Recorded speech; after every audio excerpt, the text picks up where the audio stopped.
Good evening, Zambia. Good evening. We are live. We are live. Good evening. Munishani mwebantu. Sorry, nikwate chifuba. Ichifine. So my voice, you're going to excuse me today.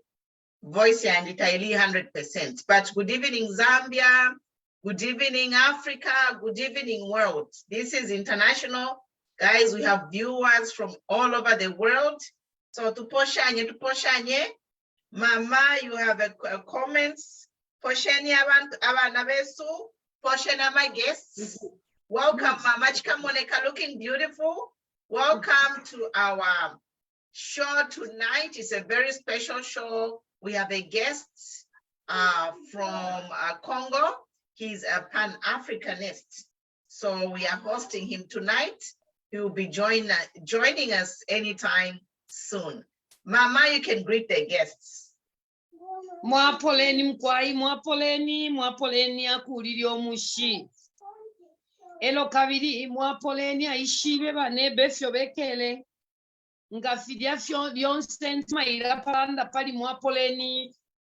Kabiri mwaikaleni ni pamulando wakutila. Muri mwapoleni kula bokulo omushi. Kabiri muri mwapoleni kula bokuishiba bane babali bwino n'abashiri bwino. Icho kanshine Mama CHIKAMONEKA mushta ya chungulo. Nami posha na ine bonse mwa bali mu diaspora. Bonse mwa bali mu Africa. Bonse nami posha. Pantu ilili ashina abashufu echibemba nomba ku Mozambique, ku Uganda, ku Botswana. Wati na bambo kunfa because balete mwechile chile.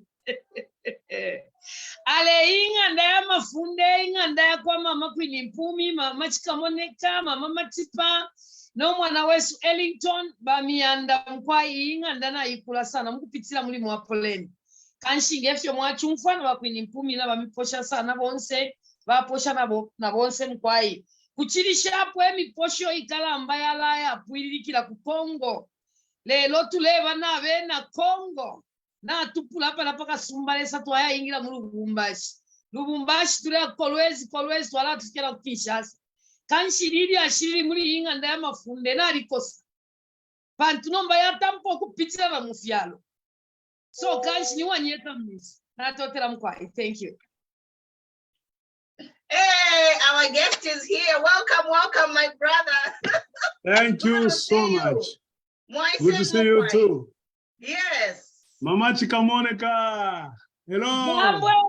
Jambo yenu. Jambo sana. Muzuri, habari? Niko tu bien. You haven't forgotten Swahili, you. No. We need to show Zambians that we can speak different languages, right? They would say that we're Kasai.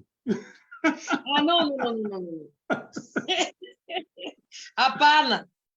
Okay. Nice to see you guys. Thank you. We are honored. It's a great honor and pleasure to have you on Queen Mpumi show. We are so excited today. Thank you so much.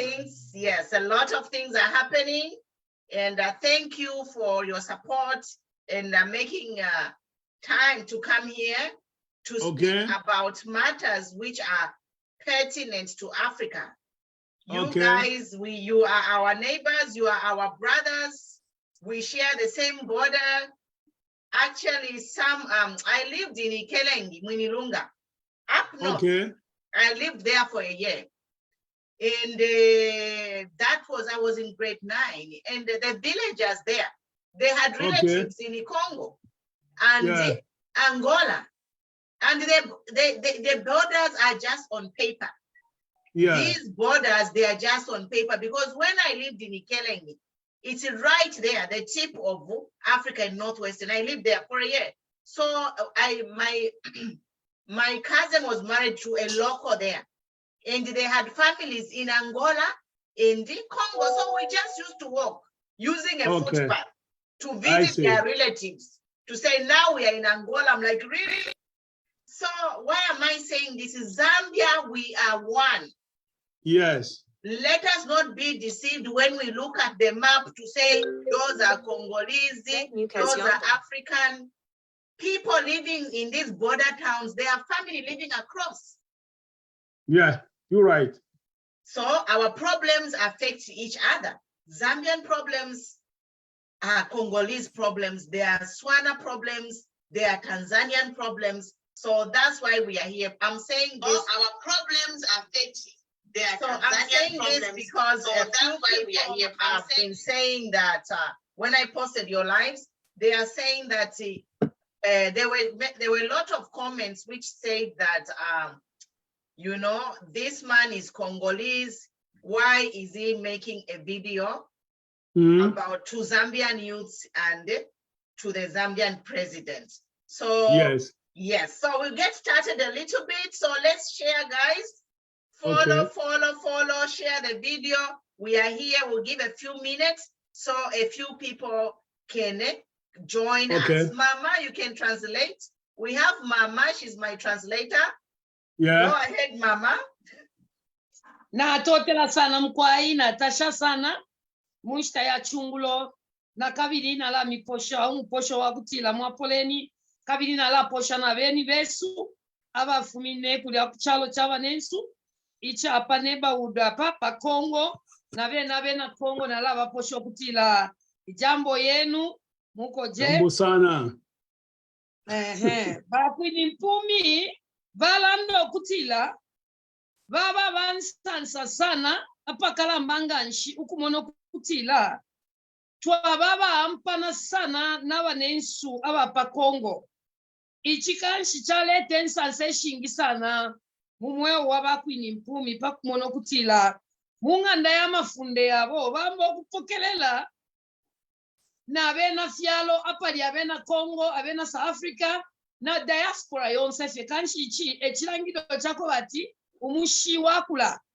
kabiri balando kutila tatufuide okula sala iyo pantu ifwe muno Africa we are brothers and sisters kanshi tuli bana bankashina bana bandume bonse tuli bamo bene because we are all Africans baso so kutila epo bonse tuli bena Africa bonse ka amafya yo tuleshingwa nana yo muno mchalo chespi ja Zambia ama problems yo tulekwata ema problems ale kwata na bena Congo ema problems ale kwata bena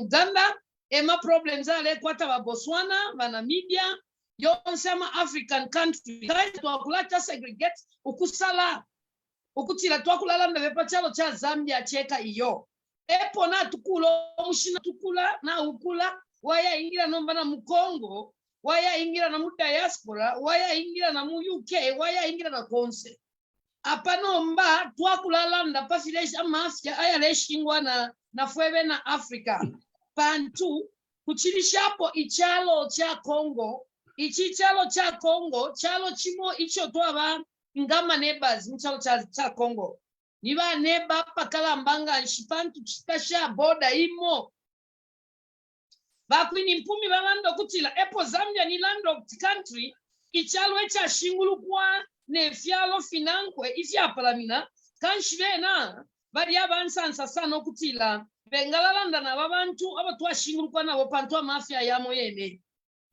elo kabiri bakwini mpumi batu abo kutila ukukwine kwena ku Congo na ine nalikene ko kwali bana abantu abasuma sana kabiri aba wa memitima elo kabiri batu konkomeshefa tufili okushiwa kutila abena Congo na ife we are one tulifia bamo bene fie filia balandira one Zambia one no mbapa ni one Zambia one Africa eba kwini mpumi panchocho twalalandira one Zambia one Africa ni pamulando wakutila amafya ale shingwana na bena fyalo bonse mafya kule shingwana na yena kanshitila baba sakamana elio mwamona munganda mafunde iya bakwini mpumi ba mama matipa no mwana wesu Ellington na ba mama CHIKAMONEKA ngamwamona mwaba nensu abo twapalamina nabo mufyalo chila misaka mikasana mkwai mule ishiwa kutila bonse we are one twabafye chimo chine na totela mkwai le sami pale na bwesho mpando kabiri kuli ba mama kwini mpumi kutila benga twalira mkwai. Thank you. So guys, share. Let's reach at least 100 people. The number is growing. Welcome, Mama. Mama Tipa. You can greet our guests. Thank you very much. Welcome, sir. It's lovely to have you on the program. We Nice look to see forward to... Je parle un peu le français. I speak un peu English too. Oh, okay. Okay, welcome, sir. We hope to learn a lot from you, and we thank you very, very much for coming You're onto this welcome. program to enlighten the Zambians on Okay. the happening around Africa. So Yes. welcome, sir. Thank you so much. Thank you. Exciting, exciting. I'm really excited. You can even see today I am so excited because my brother is here. I'm excited too. And also the other exciting thing is the government has officially ended load shedding. So thank you. New Dawn, thank you. We are not here to talk about the bad things that you're doing, but we'll give credit when it's due. So the New Dawn, thank you for officially ending load shedding. I know you made the announcement today, and then I made a comment on my page. There are lots of comments on my page saying that they are still experiencing load shedding. So let us give them 2 to 3 days for this. Let's give them time. Let us give them 2 to 3 days. And after 3 days, if you are still experiencing load shedding, we are here to talk. Now, I'm just talking here, so I'm watching the number, so we reach 200. We'll start when we reach 200. Share, share, share, guys. We have the man in the house. I posted 2 videos on my page, and it set my page on fire. The videos from this gentleman here. It set my page on fire. It had almost 200 views combined. Maybe we are looking to 500,000 views, the TikTok videos he created. And by God's mercy, somehow we have connected and we are here. So we are excited, guys. So before I bring him on, I'm looking at the number. I want the number to reach 100. Chitani share mwe bantu amuyeze follow amuyeze like. Yes, Mama Mary. Na totela mkwai ndefasi yokulondolera bena Zambia na kabiri pamulandu wa landa bakwini 10 uwa kutila bali abansansa sana ukupokelela abafyashi besu munganda ya mafunde. Elo kabiri ilio bapostile ine video ya kutila tukakumanya abafyashi besu muri buno bushikuwa pa Tuesday abantu bali abansansa sana Zambia yonse. Na pali icho bali abansansa sana nangu mwamona sekwena pamenso pabo palifye nensansa nimona lero nabafuala n'ukopyo kwatichiru bichamwa okay. Elo kabiri natemwa sana ukumfa amashuri alanda bakwini mama matipa okutila na inene wako amatipa ubushikubwa lelo kwena ndi wansansesha pwililikanga nshipa kumona okutitwa apokelela beni munganda Yesu iya mafunde abafumine ku Congo. Elo kabiri bachi bepusha kuli mama matipa okutila bushe chitundu nshimwalala ndapa bachilanda okutila mwizi babasakamana sana kwena nalalanda fye chinku baule ichisungu ichitaline chipi nechakonkapo. Elo kabiri bakwini 10 na pali ichopo tulelo lela ma viewers mkwai bakwini 10 baikata na kumulandu wa load shedding.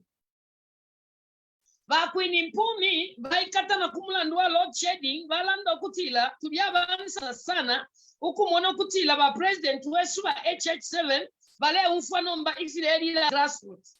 Bale unfwa okulira kwa bantu kanshi kukulira kwali ukulira Zambia yonse apa alifyene inenganda ya mafunde iya bamama matipana bakwini 10 ukukosa po pamakanga nshukutila benga bweshama light pamlandu wakutila bakwini 10 bali sosene posano kwa bati ngachakwa batame nshya ingira mufipatala kuya kuchipata mulyaba lwele bambo kwabuka na amato mu hospital.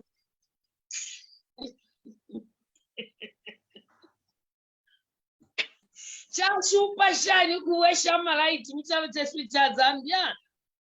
Elo kabili tuwali mwenene ngombe ko shale ba transported dukula fumwa wana menshi huku tuwala okuli konse nomba kanchi amenshi yabulira shani mukaliba echo kanchi bakwini 10 bishkwale lo bali abansanza mukasana kabili abasangalala ukumona okutila amatu yabakateka besu nomba yatampo okunfwa ifireli la bantu.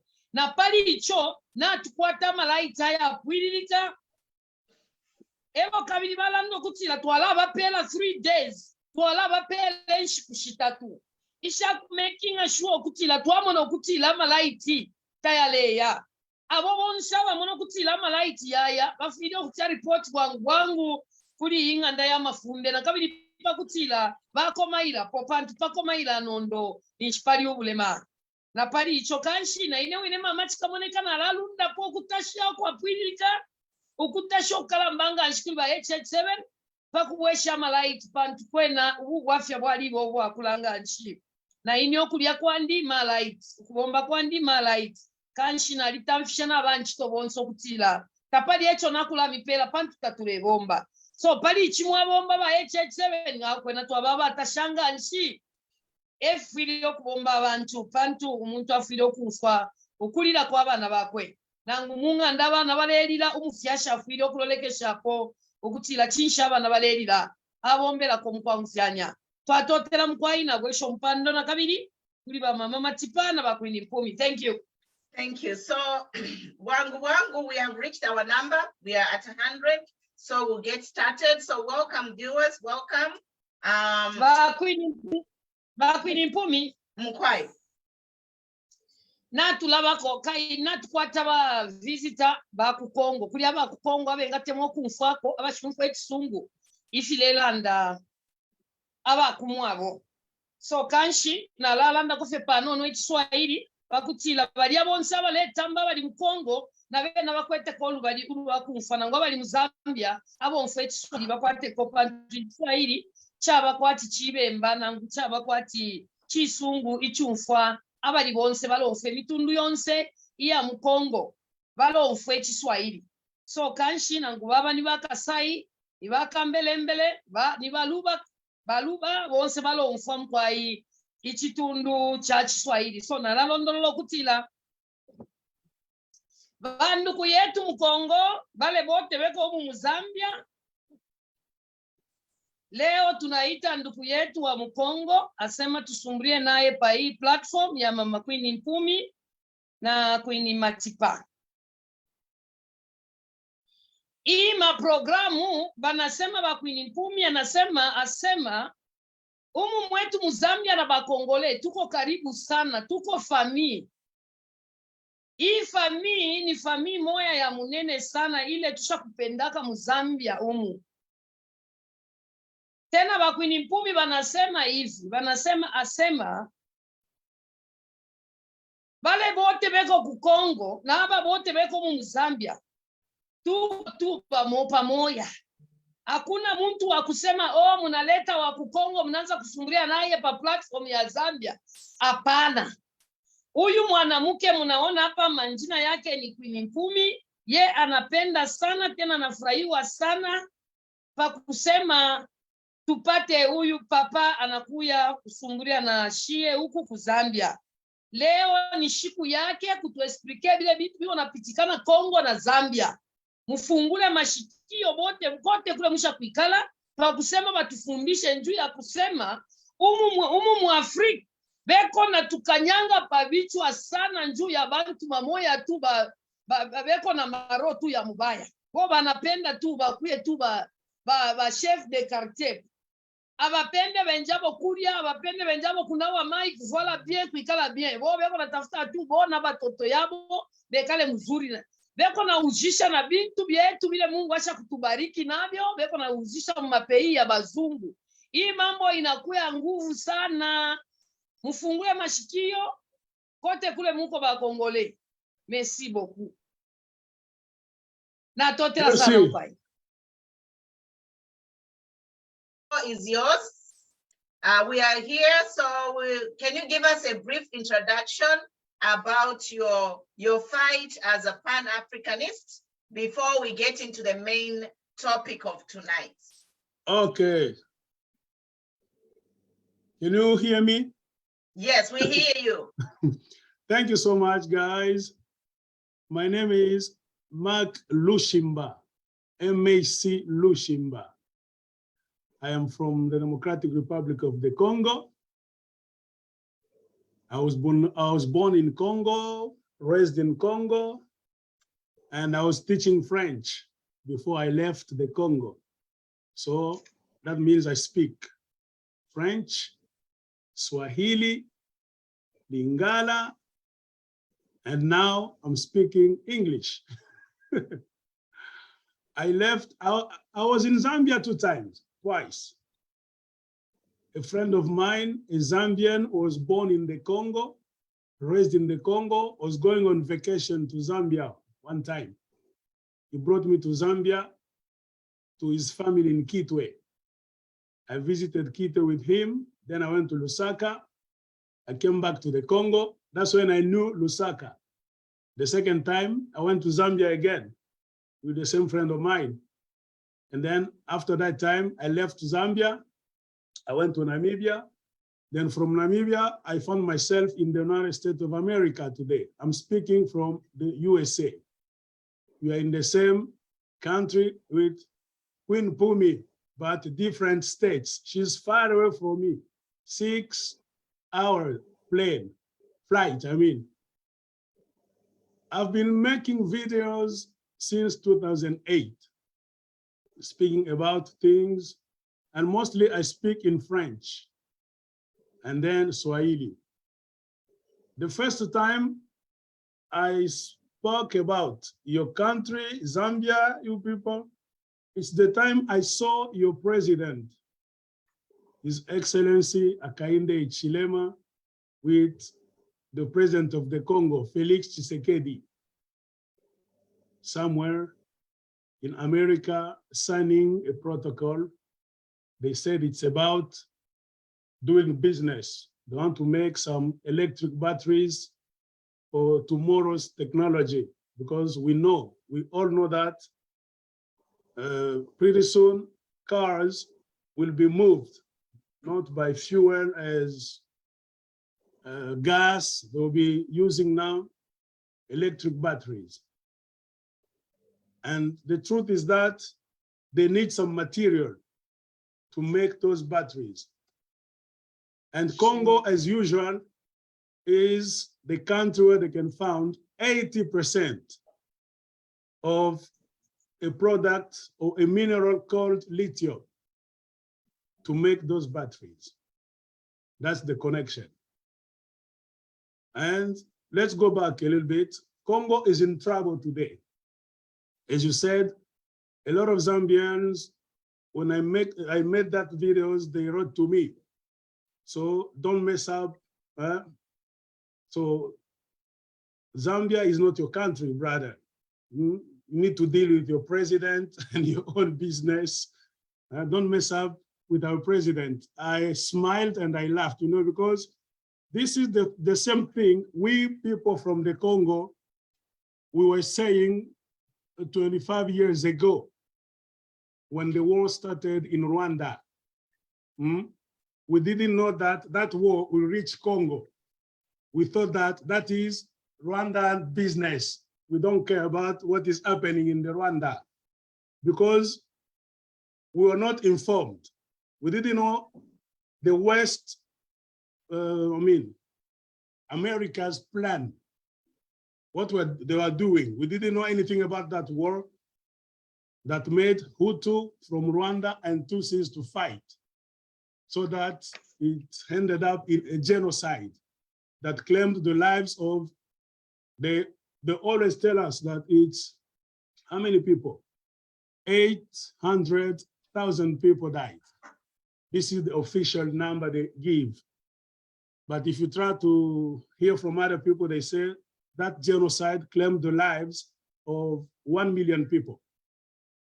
And today in the Congo, people have been dying since 1996.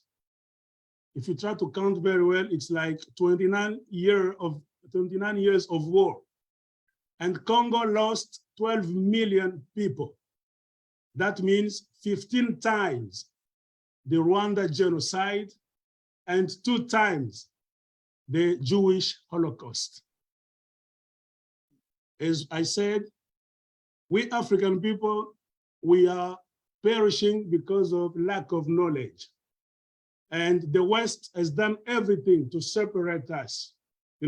So that a Zambian and the Congolese, when you meet, you feel suspicious. You cannot talk. Congolese, Vikasai, yeah, everything.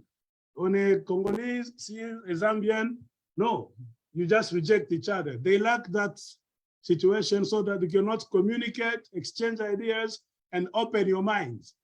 That's what they did. What is the problem? If Congo is in trouble today, I'm gonna reach out to something. As I said, when the war started in Rwanda, we didn't know that it will reach Congo. And then let me tell you that the connection with your new president, your current president, with Felix Tshisekedi, in a mafia deal with the lithium, Zambian people, open your eyes. That's why they want to enter the war in your country. That's why they do. Where there are minerals, open your eyes. Because they don't want to buy it. They want to take it either at a very low price or for free. So how are they going to take our minerals for free? They need to promote rigged elections, corrupted leaders. You know, they put them in power, and then in the end, they create a mess, chaos in your country, and then the same people who are gonna create a chaos in the country, they will stand aside and start blaming you, as they are blaming Congo today. The Congolese leaders, they cannot do this. Congolese leaders are irresponsible. Congolese leaders are corrupt. Those are the same guys who created that breed of stupid, corrupt Congolese leaders by putting them in power, by pushing away those good, intelligent leaders. That's what happened in the Congo. Felix Tshisekedi was not elected by the Congolese people. He was imposed by the United States of America in a very mafia process. This is the recent election that took place in the Congo. It has been like this. They don't want Congo to be not ruled, Congo to be presided by people full of integrity, good people.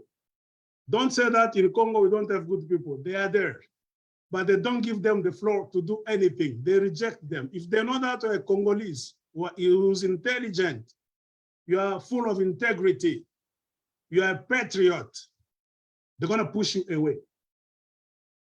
They always promote corrupt leaders, greedy leaders, to push them in power. That's what they did in Rwanda.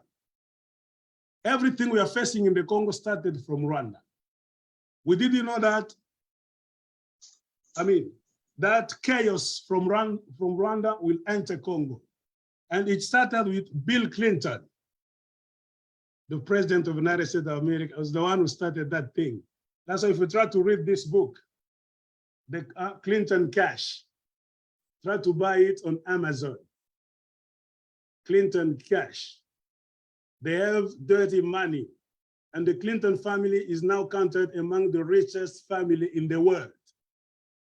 Bill Clinton is the president who materialized the chaos in Central Africa, what we call the Great Lakes region, which is shared by Congo, Rwanda, Burundi, Uganda, Tanzania, all those countries. That's the question. Clinton is the one who started. Their plan was to do what? In short, was to put the Bantu people away from power and to promote the minority of Nilotic people. They call them Tutsi. That's what they wanted to do. Because the majority of we people in Central Africa, the Great Lakes region, we are the Bantu. And then the Tutsi people, the Nilotic people who look like Ethiopian, they call them in Rwanda Tutsi. They're the minority everywhere. And they are in Rwanda, they are 10%.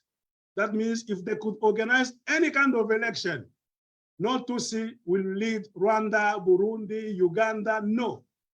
But the American people, they like to work with those people to promote them, the minority. How come in a country, the majority are being trampled? The minority, 10%, 7% of the population, they can win an election, like Paul Kagame has been winning elections. This is nonsense. That's what they wanted to do. And Rwanda, according to Bill Clinton, if you read a lot of books, they wanted to make of Rwanda a station where they could open the gates of the Congo to start destabilizing Congo so that they could keep stealing expensive minerals for many years. Instead of buying them, Congolese people, they will be rich. And they wanted to take them for free. So the strategy was to put a destabilization center close to the Congo. And Bill Clinton chose Rwanda to be the destabilization center for Central Africa and especially for Congo. They had, first of all, to kill the Bantu president who was in Rwanda, Juvenal Habyarimana, by giving a lot of weapons to Nilotic refugees, Tutsi refugees who were in Uganda. They trained them in Uganda for many years. And then they pushed them, let's go to Rwanda now. The minority, 10% of people, they won that war. They killed. That's why they shot the plane of the Rwandan president of that time, Juvenal Habyarimana. He died, and then they started killing people. Can you ask you this question? How come a minority can win a war against the majority of 90%? This is impossible. It's a lot of things. To cut a long story short, they push the then president of Rwanda, Juvenal Habyarimana, into embargo. They refused every kind of cooperation with that president. That means they told the whole world, do not cooperate with that president. Don't sell guns and weapons to Rwanda. Food, they cut every cooperation with the World Bank, monetary fund, everything. So that president remained in power in a very poor country. They created poverty in Habyarimana's country, first of all. That's what they always do. They want to create poverty so that they can rebel you against your own government. That's what they did after creating poverty in Rwanda. Then they armed that minority of Tutsi Rwandan that was coming from Uganda. And then they killed Habyarimana president, and they succeeded to make Rwanda a station. You need to understand that. Then Rwanda became like an American station. Everything is being given to Kagame easily today. It's the Pentagon of America who are training Rwandan army. They give them a lot of money and special weapons. At the same time, the same guys who are trying to blame the Congolese people, the Congolese politicians, are the ones who are promoting rigged election in the Congo, who are promoting corrupt politicians like Tshisekedi Felix in the Congo, who are destroying Congolese economy, who are pushing the Congolese people into poverty, who are organizing the disorganization of the Congo state. And then in the end, they are claiming that you people from Congo, you need to take charge of your country, to do everything. And then they planned to put Mobutu out. After putting Kagame in power, the second move was to get Mobutu out of Congo, because Mobutu was smart. Mobutu worked with them for many years. The same American people and the Belgians, those are the guys who gave Mobutu the power after killing Lumumba. Mobutu were the guys. Now imagine, how did Mobutu preside over the Congo? Mobutu stole a lot of money. Mobutu was a dictator. Mobutu put all his money in the West, in Western banks. And the same people, while Mobutu was in power, they were saying that Mobutu is one of the most corrupt leaders in the world. He's stealing money from his country. And they were counting Mobutu among the 5 billionaires in the world, saying that Mobutu had in his bank's account like $5 billion. And then after using him a lot against the Soviet Union, the job Mobutu had was to protect Central Africa against the Soviet Union movement. That's why Mobutu was the one giving weapons to Savimbi, while Savimbi was fighting, the government in Angola at that time. When they finished everything with the collapse of the Soviet Union, they didn't need Mobutu anymore. But instead of thanking Mobutu in a very civilized way, they chased him. After squeezing Mobutu like a lemon, now the same guys, they found out Mobutu was a devil. They didn't want Mobutu to stand there because Mobutu worked with them for almost 30 years. Mobutu knew them very well. They say, okay, this guy knows us very well. If he stays in power, he's gonna give our strategies to other people. So we need to push him out of Congo. And then they created a reason. How are we going to get into Congo? Congo is a large country. Then they found Laurent Désiré Kabila was one of the oldest opposition leader against Mobutu. Because Mobutu, after the killing of Lumumba, Laurent Désiré Kabila was very young. He left Congo in 1964. And since that time, he didn't come back to kneel in front of Mobutu, to kneel down, no. He was standing in his position as an opposition leader. If Laurent Désiré Kabila could come back to Congo, was to fight against Mobutu 2 times. They say Moba won. There's a town called Moba in the eastern part of Congo. He organized a rebel movement. He fought the battle of Moba 1 and Moba 2. Since he had no money, no good organization, he failed, and Mobutu stood in power. Now, after installing Kagame in power, after creating a chaos in Rwanda that they call genocide, the creator of genocide in Rwanda are Kagame's sponsors. Yeah, they created chaos in Rwanda. They put Kagame there. Now they use Laurent Désiré Kabila. Oh, you are in opposition to Mobutu, opposition guy. Come here. We're going to give you opportunity now to get into the Congo, to push Mobutu away, and there will be democracy in the Congo because Mobutu is a dictator. Laurent Désiré Kabila said, yes, everybody wants democracy. Those are the guys who went to look for Laurent Désiré Kabila. Laurent Désiré Kabila was just sitting in Tanzania doing his business. They called him. They introduced Laurent Désiré Kabila to Museveni. And then Museveni introduced Laurent Désiré Kabila to Paul Kagame. And then Kabila was just poor. No money, no soldiers behind him. They say, we're gonna help you. They gave Laurent Désiré Kabila Rwandan and Ugandan soldiers, all of them Tutsi people, Nilotic people, who looks like Somali people. No.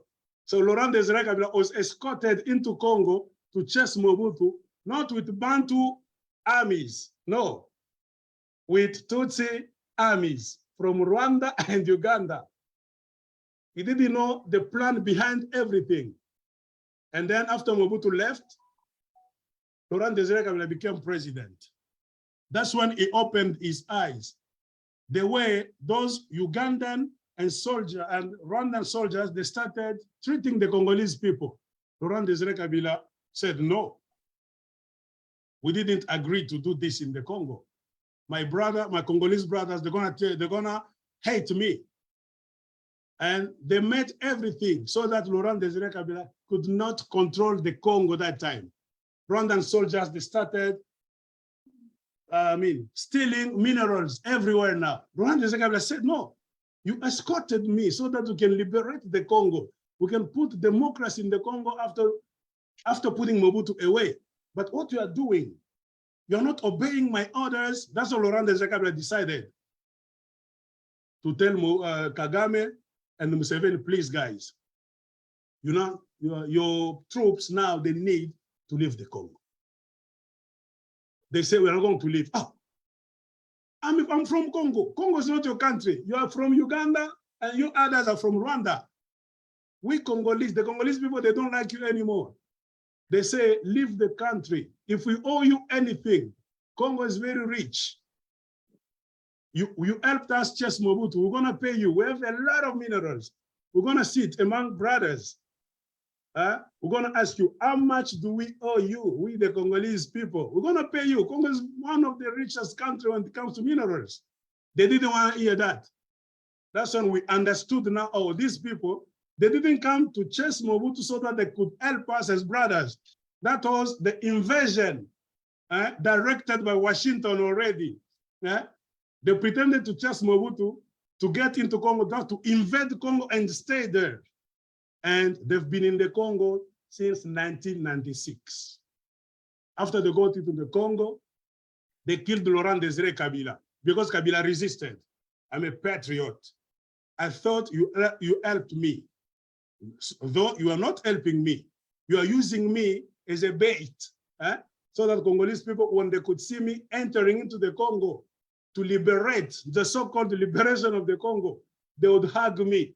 But behind me, there are the devils sent by America, Ugandan soldiers and the Rwandan soldiers. And they stayed in the Congo.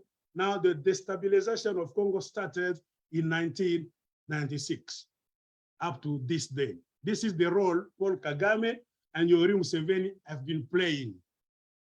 America knows that Kagame is a dictator, a serial killer. America closes its eyes.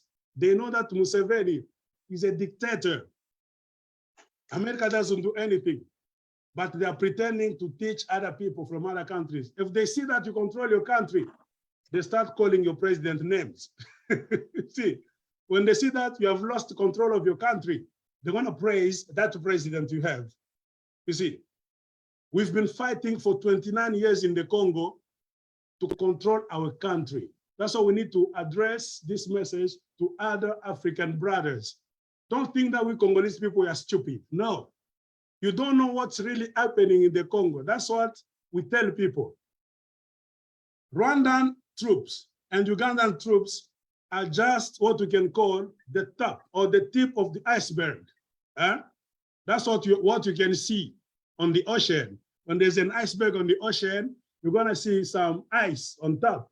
But beneath that iceberg, we are not being fought with the Congolese people by Rwanda and Uganda alone. No, we are being fought by the superpowers. You see, people who are fighting the Congo are not Rwandans. Kagame is not Kagame and Museveni, no. Kagame and Museveni are being used like puppets. They show them to us like this. But behind Paul Kagame, there is a club they call the Anglo-Saxon killing machine, with the United States of America on ahead, followed by the UK. You know, UK, it's made of many countries, Canada, New Zealand, Australia, all those guys, they're Anglo-Saxons. The huge, powerful killing machine. They call it the huge, powerful Anglo-Saxon machine. That is the thing, the devil that is fighting the Congolese people by using Paul Kagame and Yoweri Museveni as two puppets, like this.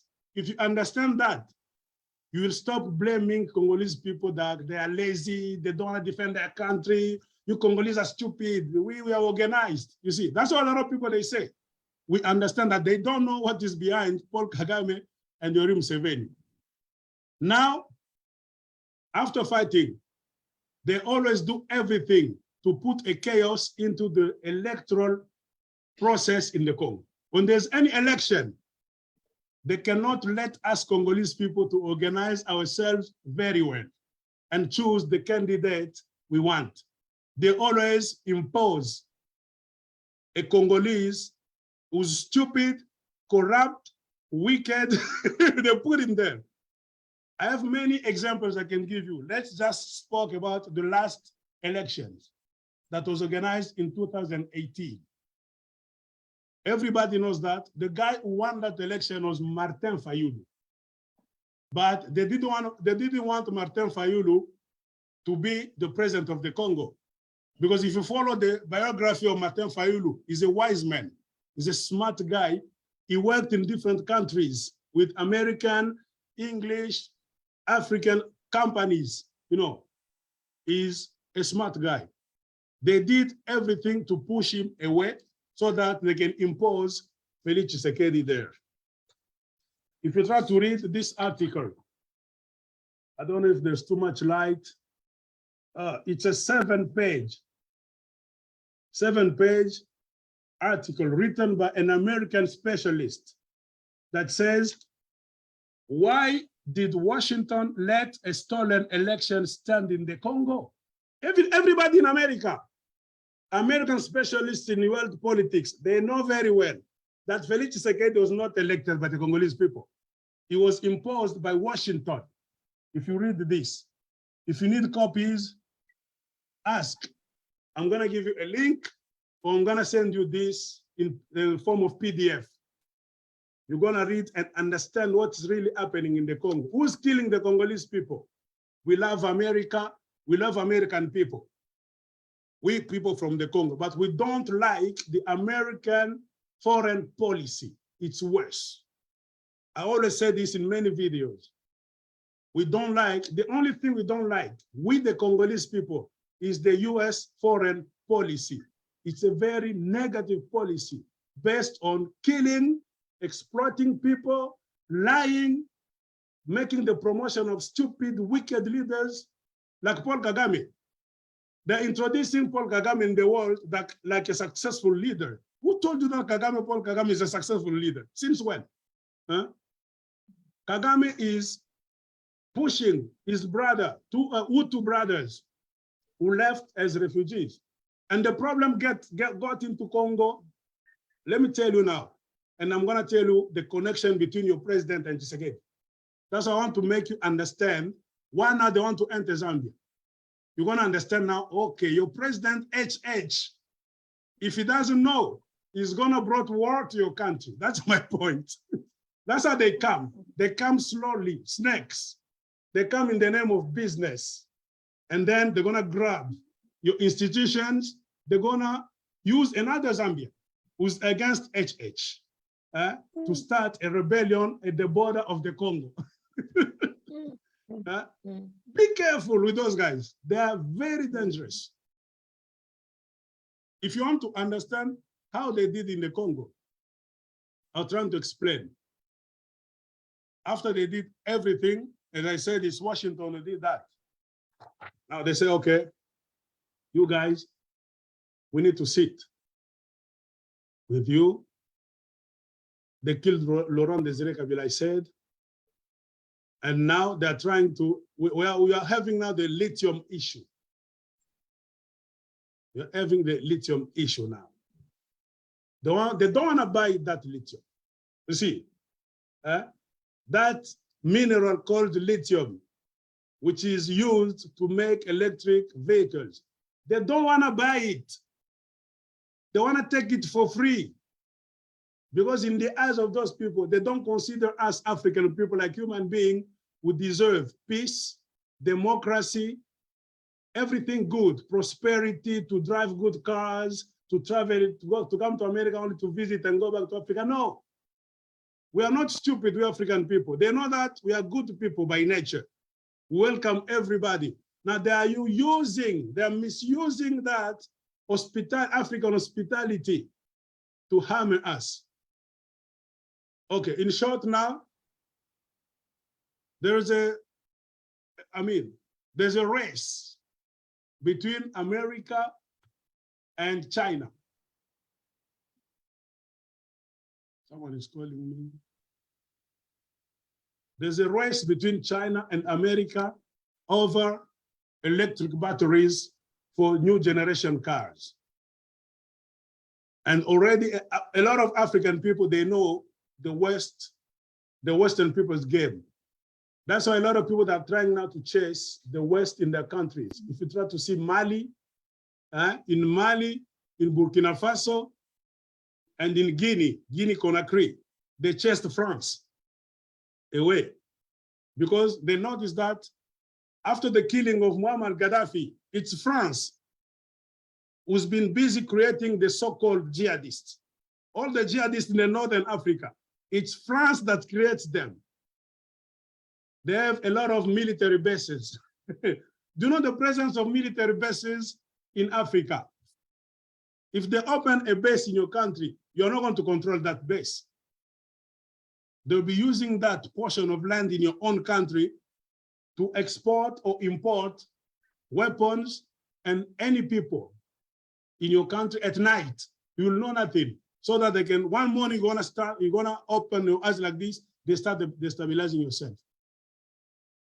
Now the problem is this, with the lithium, they contacted Felix Tshisekedi because the person who signed the contract with some companies was Joseph Kabila, who started signing while he was in power. He signed in 2016. Now they started signing that lithium contract.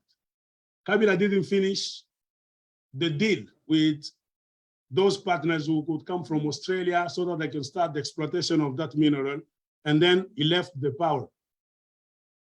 Tshisekedi, when he became president, he found the contract at the table. You see, it's a very huge contract. Billions of money are in there. Now, Felix Tshisekedi, what is his problem? Instead of signing that contract, allowing some companies who were there before so that they can start to exploit the lithium and give the Congolese people the benefit, some profit. Felix Tshisekedi didn't want to do that. He wanted to be part of that contract too. You see the problem? He wanted to revise the contract so that he could find his part too, his benefit. Because the way the contract was signed, Joseph Kabila had a window through which they will be putting money in one of his foreign accounts. Understand? And then, unfortunately for him, he stopped being president in 2018. The contract was not finished very well. When Felix Tshisekedi came, the only job he was supposed to do was just to sign the contract, to allow companies to start exploiting that lithium. Tshisekedi also said, no, I'm not going to sign this contract unless I have also my share. Now they start fighting with Joseph Kabila. Since Kabila always got a hold on Congo politics. Don't think that Joseph Kabila is aside, he doesn't know anything. No. Kabila knows what is happening in the Congo. Joseph Kabila is still controlling a very huge part of the politics and the economics of the Congo until now. Everything was, that's why they signed this agreement in Joseph Kabila's farm. This is the agreement they signed. Martin Fayulu won the election, and they didn't want to give Martin Fayulu the presidency. As I said in one of the videos, they cut the radio, TV, and internet signals for 21 days. Kabila didn't want to give the presidency to leave. Martin Fayulu was elected by the Congolese people, the elected president. He didn't want to leave Martin Fayulu take the presidency because Joseph Kabila is also plunged in very huge mafia. For 18 years in power, Kabila sold off almost 60% of the mines in the Congo. Joseph Kabila left all the mines in the hands of foreigners. That's a very bad guy. That's why he didn't want to go off the presidency in 2016. The election was supposed to take place in the Congo in 2016. Kabila resisted for 2 more years. Why? Because he knew that he killed a lot. He stole a lot. Now he was trying to find who's going to protect him. See, the guy they're going to impose there, whose job will be to protect all the mafia connection, mafia system, but not to serve the Congolese people. That's why he resisted for 2 years. The election was supposed to take place in the Congo in 2016. It took place in 2018. And then when the result came out, the Congolese people have decided Martin Fayulu is our president. Kabila cut the internet connection, radio, everything for 21 days. That's why they signed this contract. They said this agreement. The agreement says Felix Tshisekedi, this is Article 2.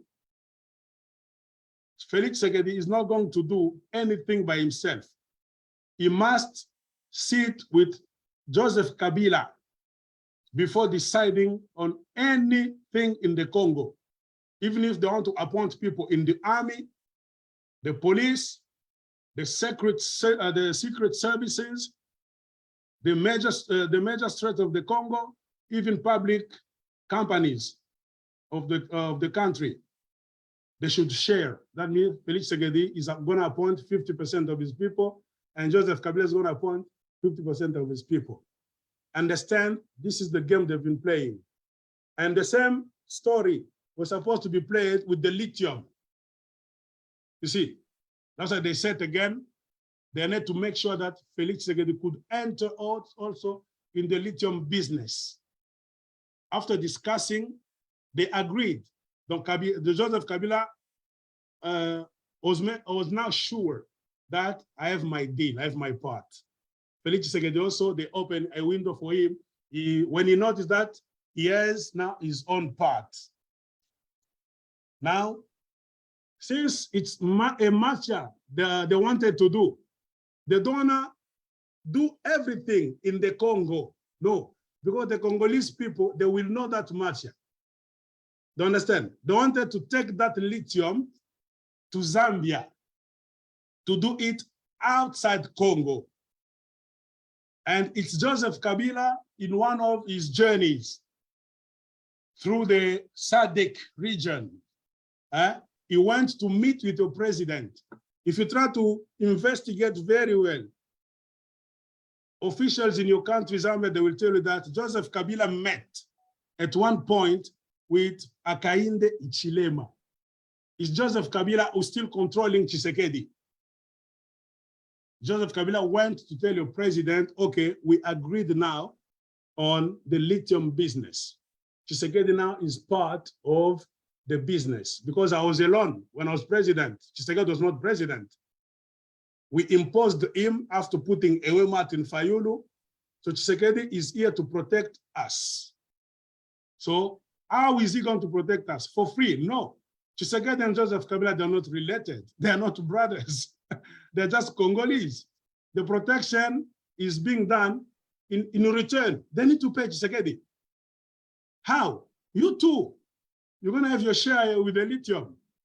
I talked already to Hakainde Hichilema. He said, yes, bring the lithium in Zambia. So they're going to just extract them from the ground in Congo, put them on trains or trucks, and bring them to Zambia, somewhere there in Kitwe. There is a company there. They rebuilt that country, that company. That's how they're going to put the lithium and start working on that. And America is behind that thing too. America, the problem with the United States of America, African people need to know. American people, they don't encourage democracy in any country. That's what I said. They don't encourage peace. They don't encourage integrity, but they encourage mafia. How come in a country like Congo, where there is no state? In Congo, there is no state. There is no justice. There is mafia, chaos, total chaos for more than 25 years.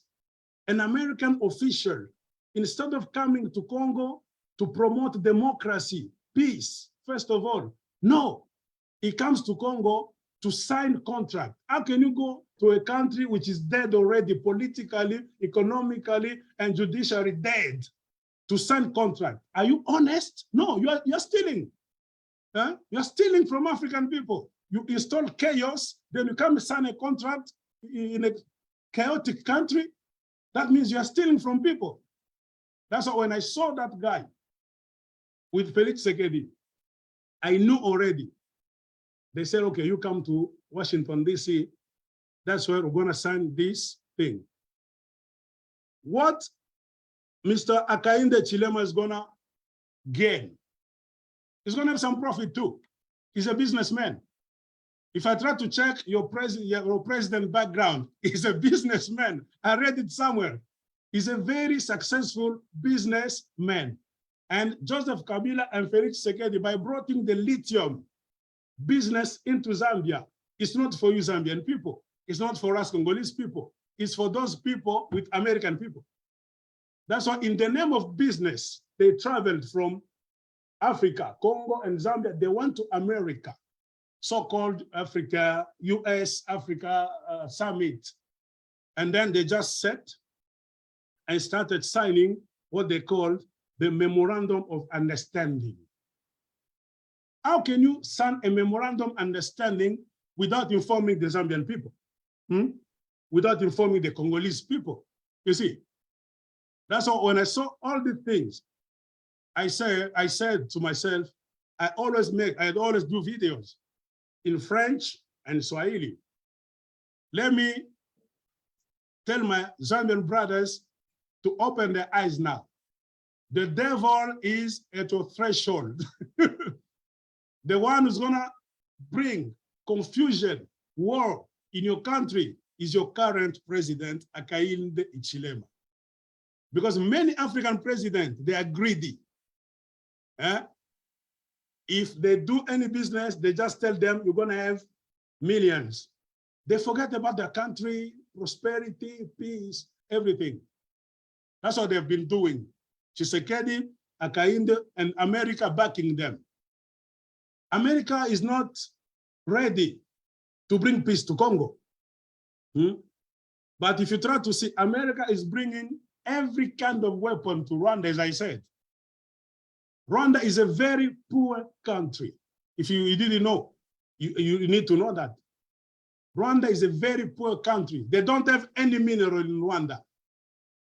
They cannot make an annual budget in Rwanda without receiving money from the international community every year. That's how it works. 60% or more of the Rwanda budget, it comes from world donations, if you didn't know that. Imagine a president like Paul Kagame from a very poor country. He's not going to love Congo and Zambia. He's a jealous guy, number one.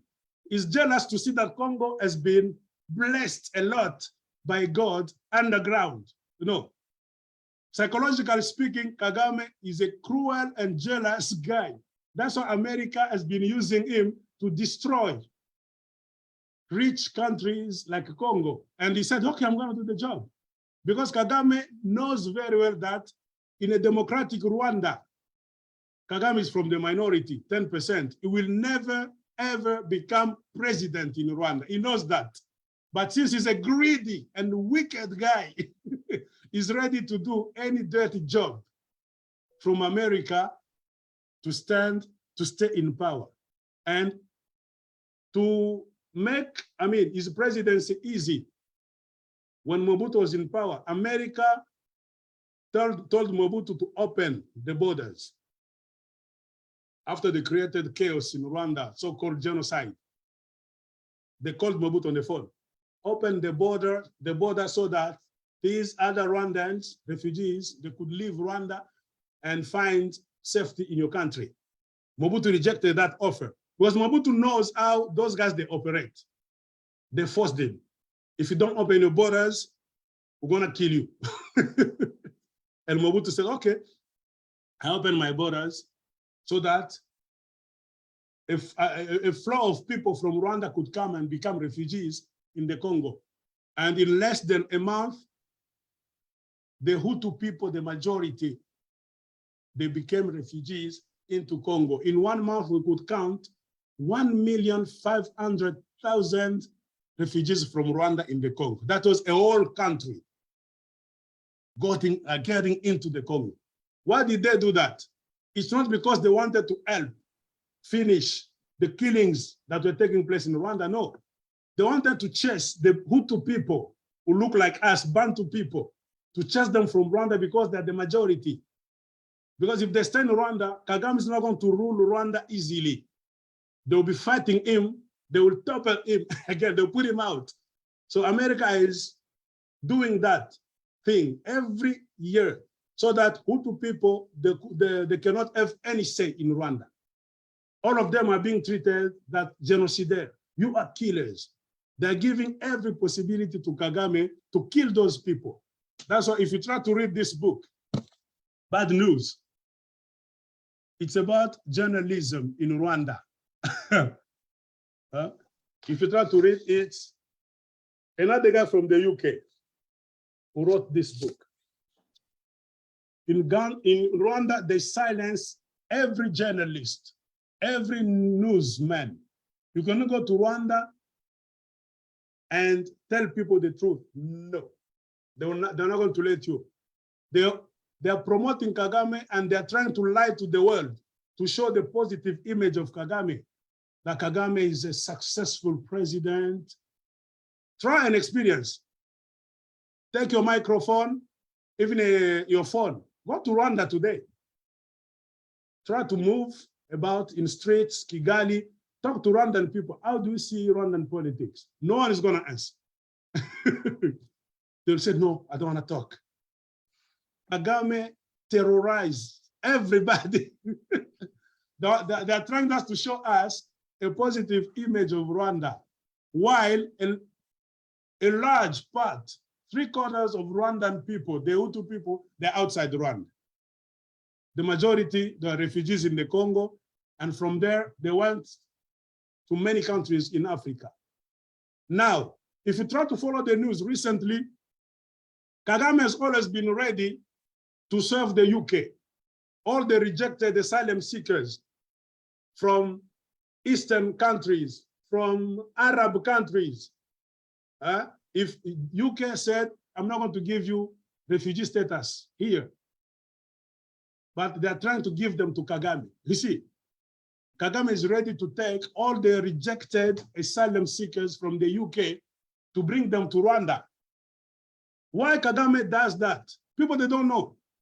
Kagame wants to put them in the regions, the provinces where they chase the Hutu people. Kagame is trying to replace the Hutu brothers, his Hutu brothers, with other people from other countries. Because the Hutu people, they're the majority. They are 90%. Kagame doesn't want democracy. America is trying to tell him, no democracy, everything. So thank you, my brother. That's a lot of information. It's like a history lesson, which we needed. I have learned a lot, but I think we are just up to our hour. So I think we need a follow-up meeting so you can answer questions. So if you're available next week, we can do another hour so that we can ask you questions. Like I have questions to ask you too, you know? Yes. But I think to sum it up,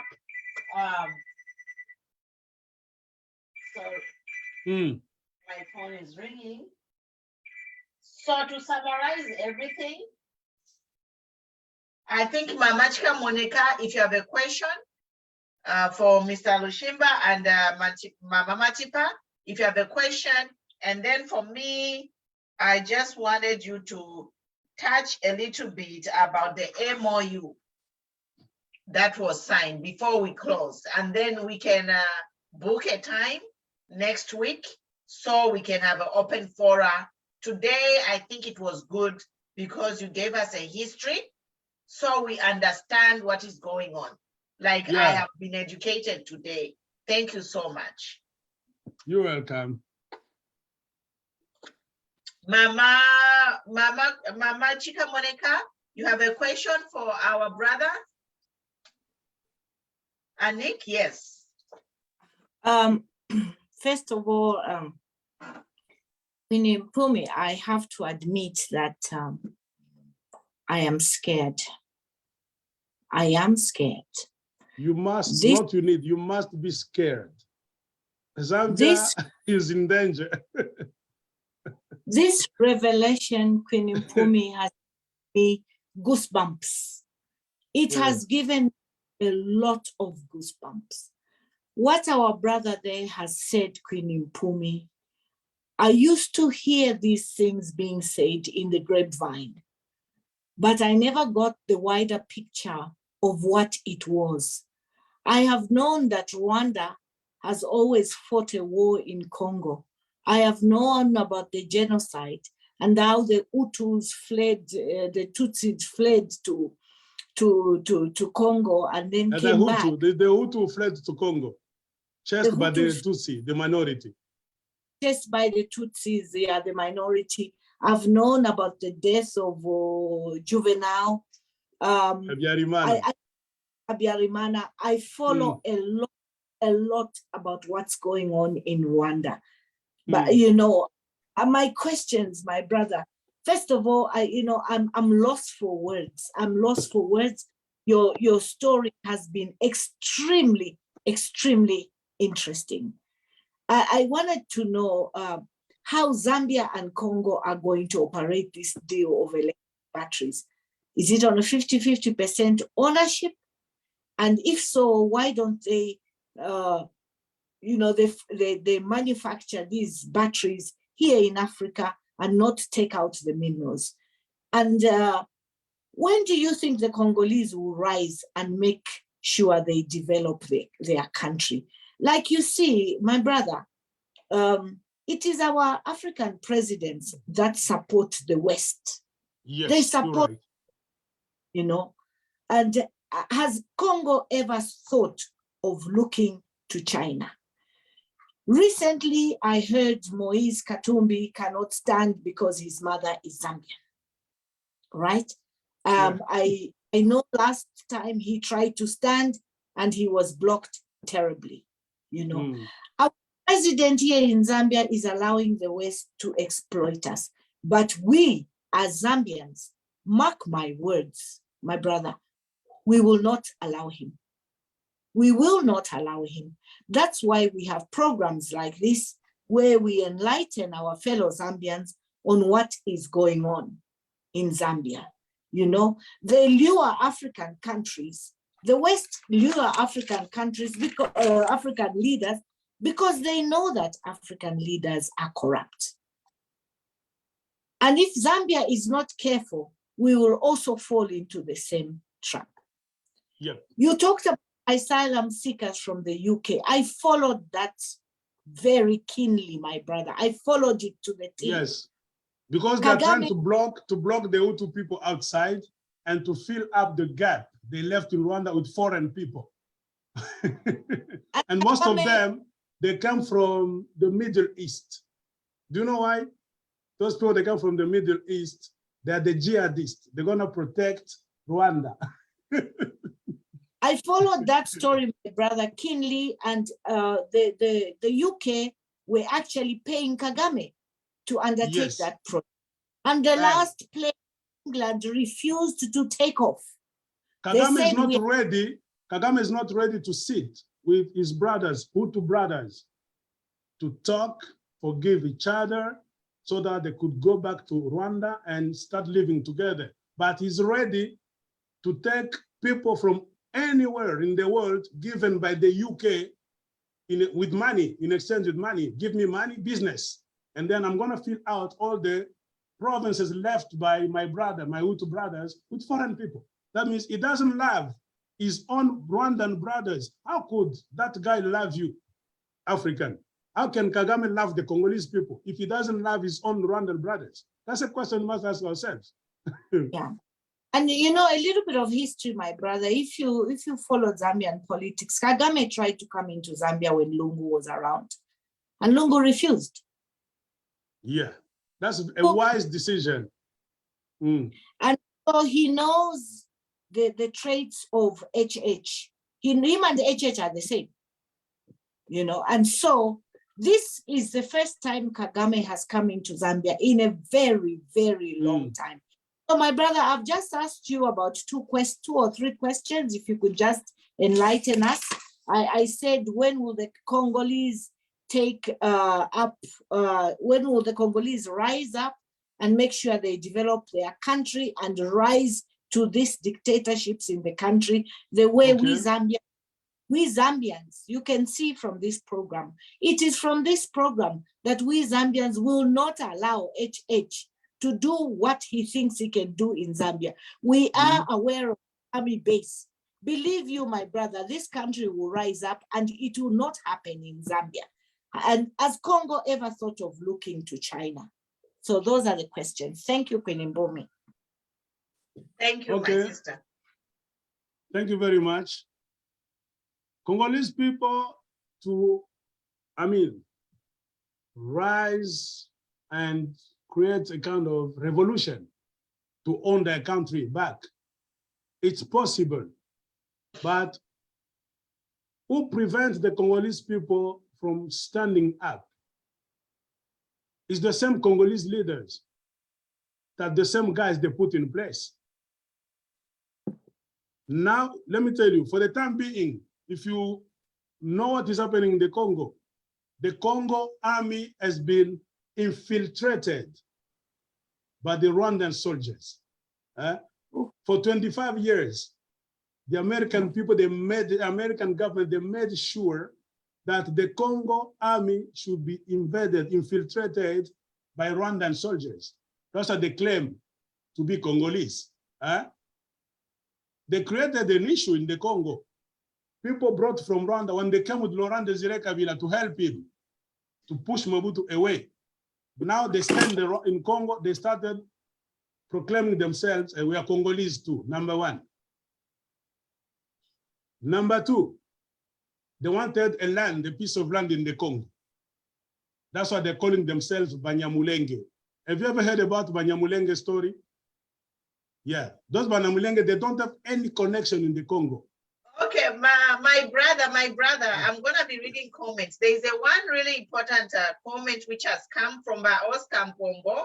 He's saying, talk about Congo. Why concentrating on other countries? Okay. I think Oscar just joined, and in the beginning, yes, we talked about why we are talking, why a Congolese is talking about Zambia.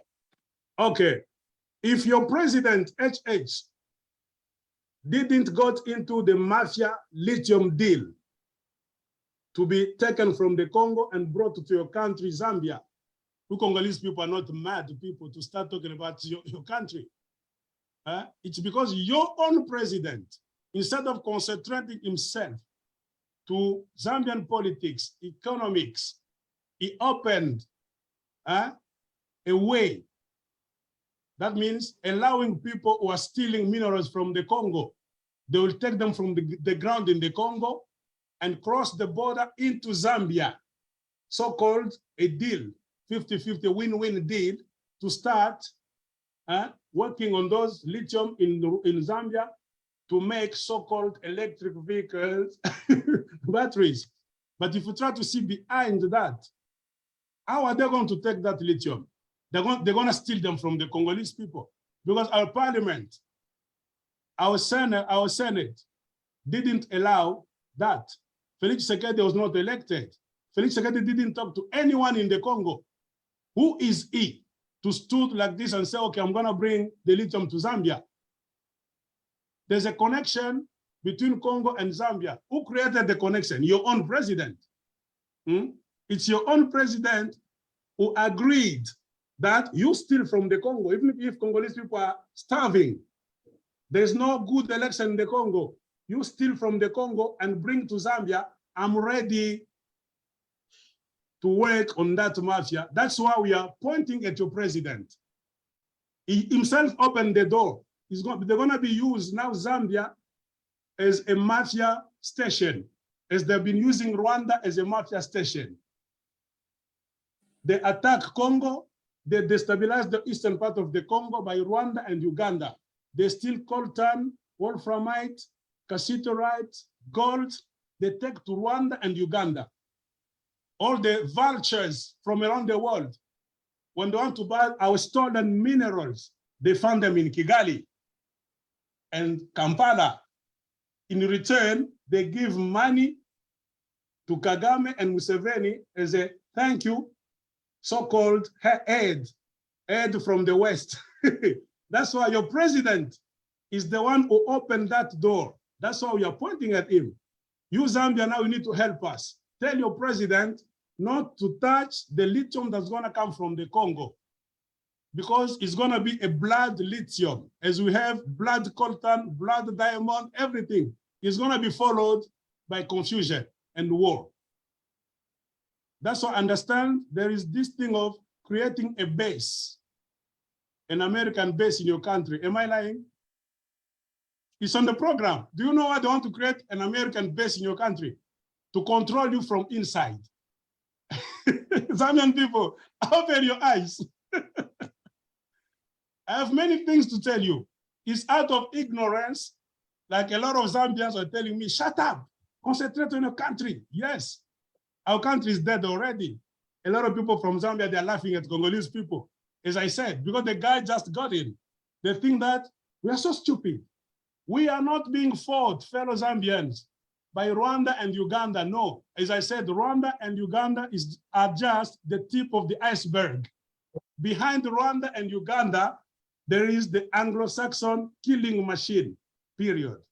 So that's why Congolese people to rise, to claim for their land in a form of revolution. It's possible. But our army has been already infiltrated by Rwandan people that the West is presenting as Banyamulenge, Congolese people. They deserve to have a piece of land in the Congo. It's possible, but it's gonna take us a lot of effort, discipline, and money to do that.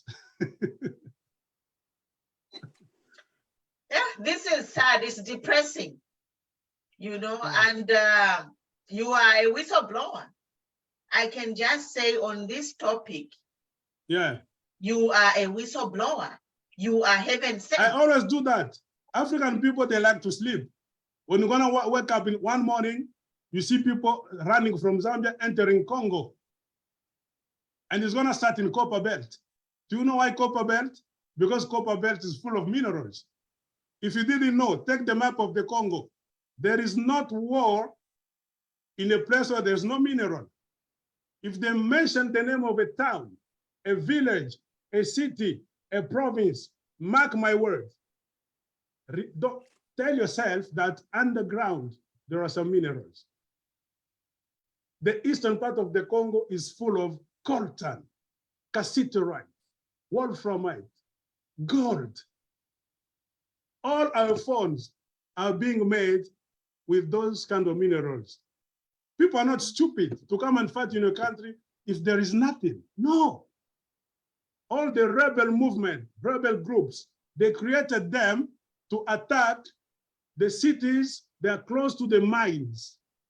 That's why the region in Zambia or the province in Zambia, which is going to be likely to be attacked, is going to be the Copper Belt. It's going to be the Copper Belt. Why are they going to attack Copper Belt? To destabilize. They're going to chase every people. They're going to attack villages that they're doing in the Congo. To attack you. They're going to create an opposition, a fake opposition group, armed group to the power in your country, to the president in your country, out of nothing, from nowhere. That's what they did in the Congo, so that they can chase people from every village, every city, and have access to the Copper Belt minerals. That's why even the lithium from the Congo is going to be taken from the Congo and treated where? In the Copper Belt. As long as we have minerals somewhere in our country, let's protect that province, guys. Because the vultures, they are looking at Copper Belt. Zambia and Congo, they have some strategic minerals, cobalt, copper, and so on and so forth. Everybody is looking at Zambia and Congo, Katanga province and Copper Belt province. And also Northwestern. It's, you know, the Pedicle Road, all those provinces, Northwestern, Copper Belt, and Mwense. Right now, there is a deal to build a bridge. Do you know why they're building a bridge? So that they can steal easily and cross at night with the trucks. You cannot control those minerals. All the trucks you see coming from the Congo, the very long line, they take our minerals for free. They don't buy. We don't earn anything. And the same people are mistreating us when we hear them speaking on BBC, CNN, They pretend to be angels. They're trying to do everything to help the Congolese people. But that's not the one stealing. You know, we have a lot of topics. Next time I'm gonna tell you, I'm gonna explain to you clearly. You're gonna understand the SADC region president. Do you know that the majority of them are corrupt? Did you know that? No. I'm gonna tell you, all the trucks, they come to the Congo, and from the Congo to Zambia, Zimbabwe, everywhere. They are being owned 20% by SADC region president. That's why nobody is willing to sit. When the SADC president, they sit, they cannot defend the Congo because they're into that business too. Have you ever seen any SADC president to take the Congo matter seriously? That they are our brothers, let's sit and talk. They cannot, because they put all of them into the dirty business, and one of the proof is this. In Joseph Kabila's farm, on the 8th of January 2019, after rejecting Martin Fayulu, who won the election in 2019, in December, they took Tshisekedi as their guy. You're gonna do the job for us, protect us. We've been stealing and killing in the Congo. Don't take us to court. That's the main job they gave to Tshisekedi.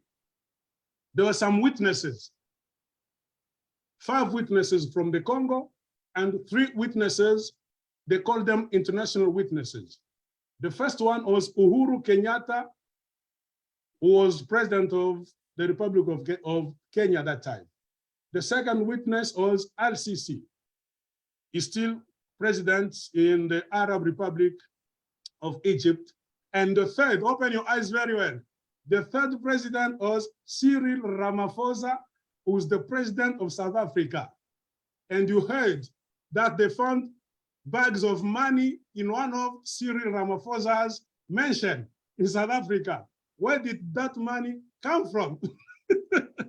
It came from the Congo. Cyril Ramaphosa is one of the most corrupt leaders in the SADC region. And South Africa is a superpower. South Africa can use the military to help Congo very well to kick Rwanda out. Why South Africa is doing nothing? Because from Thabo Mbeki, Jacob Zuma, and today we have Cyril Ramaphosa, all those guys, they are corrupted. They've been corrupted by Congo minerals. I have many things to tell you. Yeah, so I think you know what, it's so time. But what I can say is I miss the late President Kenneth Kaunda. Yes. Because he fought for the region.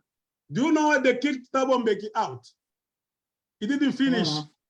Do you know Thabo Mbeki? He didn't finish his term in office. Do you know they kicked him out? People, they don't know. Yeah. He was involved in the mafia minerals in the Congo. Because he was they were calling him, how do they call it? In French, they say intermédiaire. When there's war somewhere, Congolese people and Rwandan people, Ugandan people, they went to South Africa in Sun City to sign agreements so that they could bring peace in the Congo. Who was in the middle to organize that peace movement? It's Thabo Mbeki. He was corrupted to death. He was recalled. They recalled him. He was corrupted to death. They came to find by his political party, ANC, that he was hiding a lot of bank accounts with money that came from the Congo. That's why they kicked his ass out, if people you don't know. And then Jacob Zuma became president after they chased Thabo Mbeki. Jacob Zuma also is corruption. He's building mansions like a king. Where does he find that money? From some Indian people, the Gupta brothers. The Gupta brothers, they are in the Congolese mines. Yeah. You see the trade? Try to follow the trade very well. And Thabo Mbeki was a witness in Joseph Kabila's farm to bless the mafia instead of fighting for the liberation of Congo, democracy in the Congo, peace process in the Congo. Thabo Mbeki preferred to support Felix Tshisekedi, who's not elected by the Congolese people, but was imposed by Joseph Kabila. Who imposed Felix Tshisekedi? Was it Joseph Kabila alone? No. If you try to read this article, why did Washington let a stolen election stand in the Congo? Everybody else agreed that the guy who won the 2018 election in the Congo was Martin Fayulu, except two people. Number one, the US Secretary of State of that time, that was Mike Pompeo. You see, Mike Pompeo was a US Secretary of State. It's like the minister, foreign affairs minister of America. He's the guy who's in control of the US embassies in the world. He's the one who gave the injunction. He commanded this guy in Kinshasa. That was Mike Hammer. That was the ambassador, the US ambassador in Congo that time. When they cut the internet, the radio, and the TV signals for 21 days, they were dealing. The American ambassador in the Congo and the US Secretary of State, Joseph Kabila, even the United Nations mission, the so-called MONUSCO. MONUSCO is a group, it's like an army created by the United Nations to jeopardize Africa and many countries. They're not in countries for peace. They're mercenaries with blue helmets. They kill silently. They disturb your countries silently in the name of the United Nations. You see, after they played all that game, Thabo Mbeki was there. Cyril Ramaphosa. They called him, come and stand and witness. We are transferring power from the real winner, who is Martin Fayulu, to Tshisekedi, our boy. So Tshisekedi is not going to do the Congolese people's will. The job they gave Felix Tshisekedi, no wonder why he's doing nothing, was to protect all the mafia guys who've been destroying the Congo for many years, including Joseph Kabila. Joseph Kabila is counted among the richest guys in the world. He's a close friend to Elon Musk, the guy who makes Tesla car, electric cars. Tesla is a close friend to Joseph Kabila. Even came to Congo once, to Lubumbashi, in a so-called summit for electric batteries. Joseph Kabila is a shareholder in Tesla battery cars. You see, Felix Tshisekedi is a greedy guy. He's not a patriot. Felix Tshisekedi could reject that offer when they called him in Joseph Kabila's farm that night. Who came to push him? Uhuru Kenyatta from Kenya and Ramaphosa Cyril from South Africa.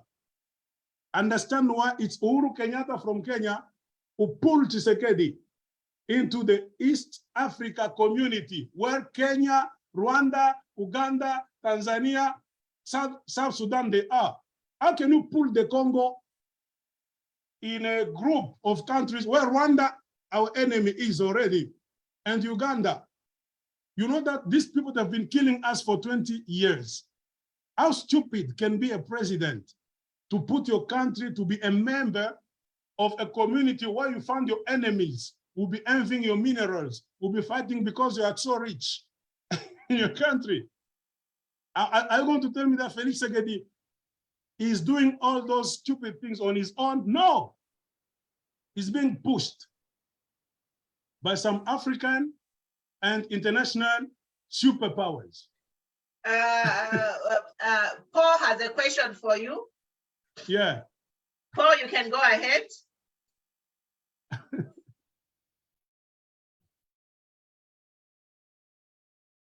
Okay, Paul is quiet. Ellington, you have a question for our guest? Thank you so much. I know I joined late and I've been following. There's a lot of wisdom coming from our guest, and I must say I concur with 97% of what he's saying, because these are facts that only people that research will find out. The only question that I have I'm going to acknowledge the fact that he has mentioned to say Hakainde Hichilema is being pulled in something maybe he doesn't even clearly understand. But he's not a politician. I wanted to tell you, my brother, your president, according to my experience after reading a lot of newspapers, is not a politician. He's a businessman. He doesn't know, as you said, in what thing they're putting him. He's gonna realize very late. You will be like, you'll be caught, and not himself.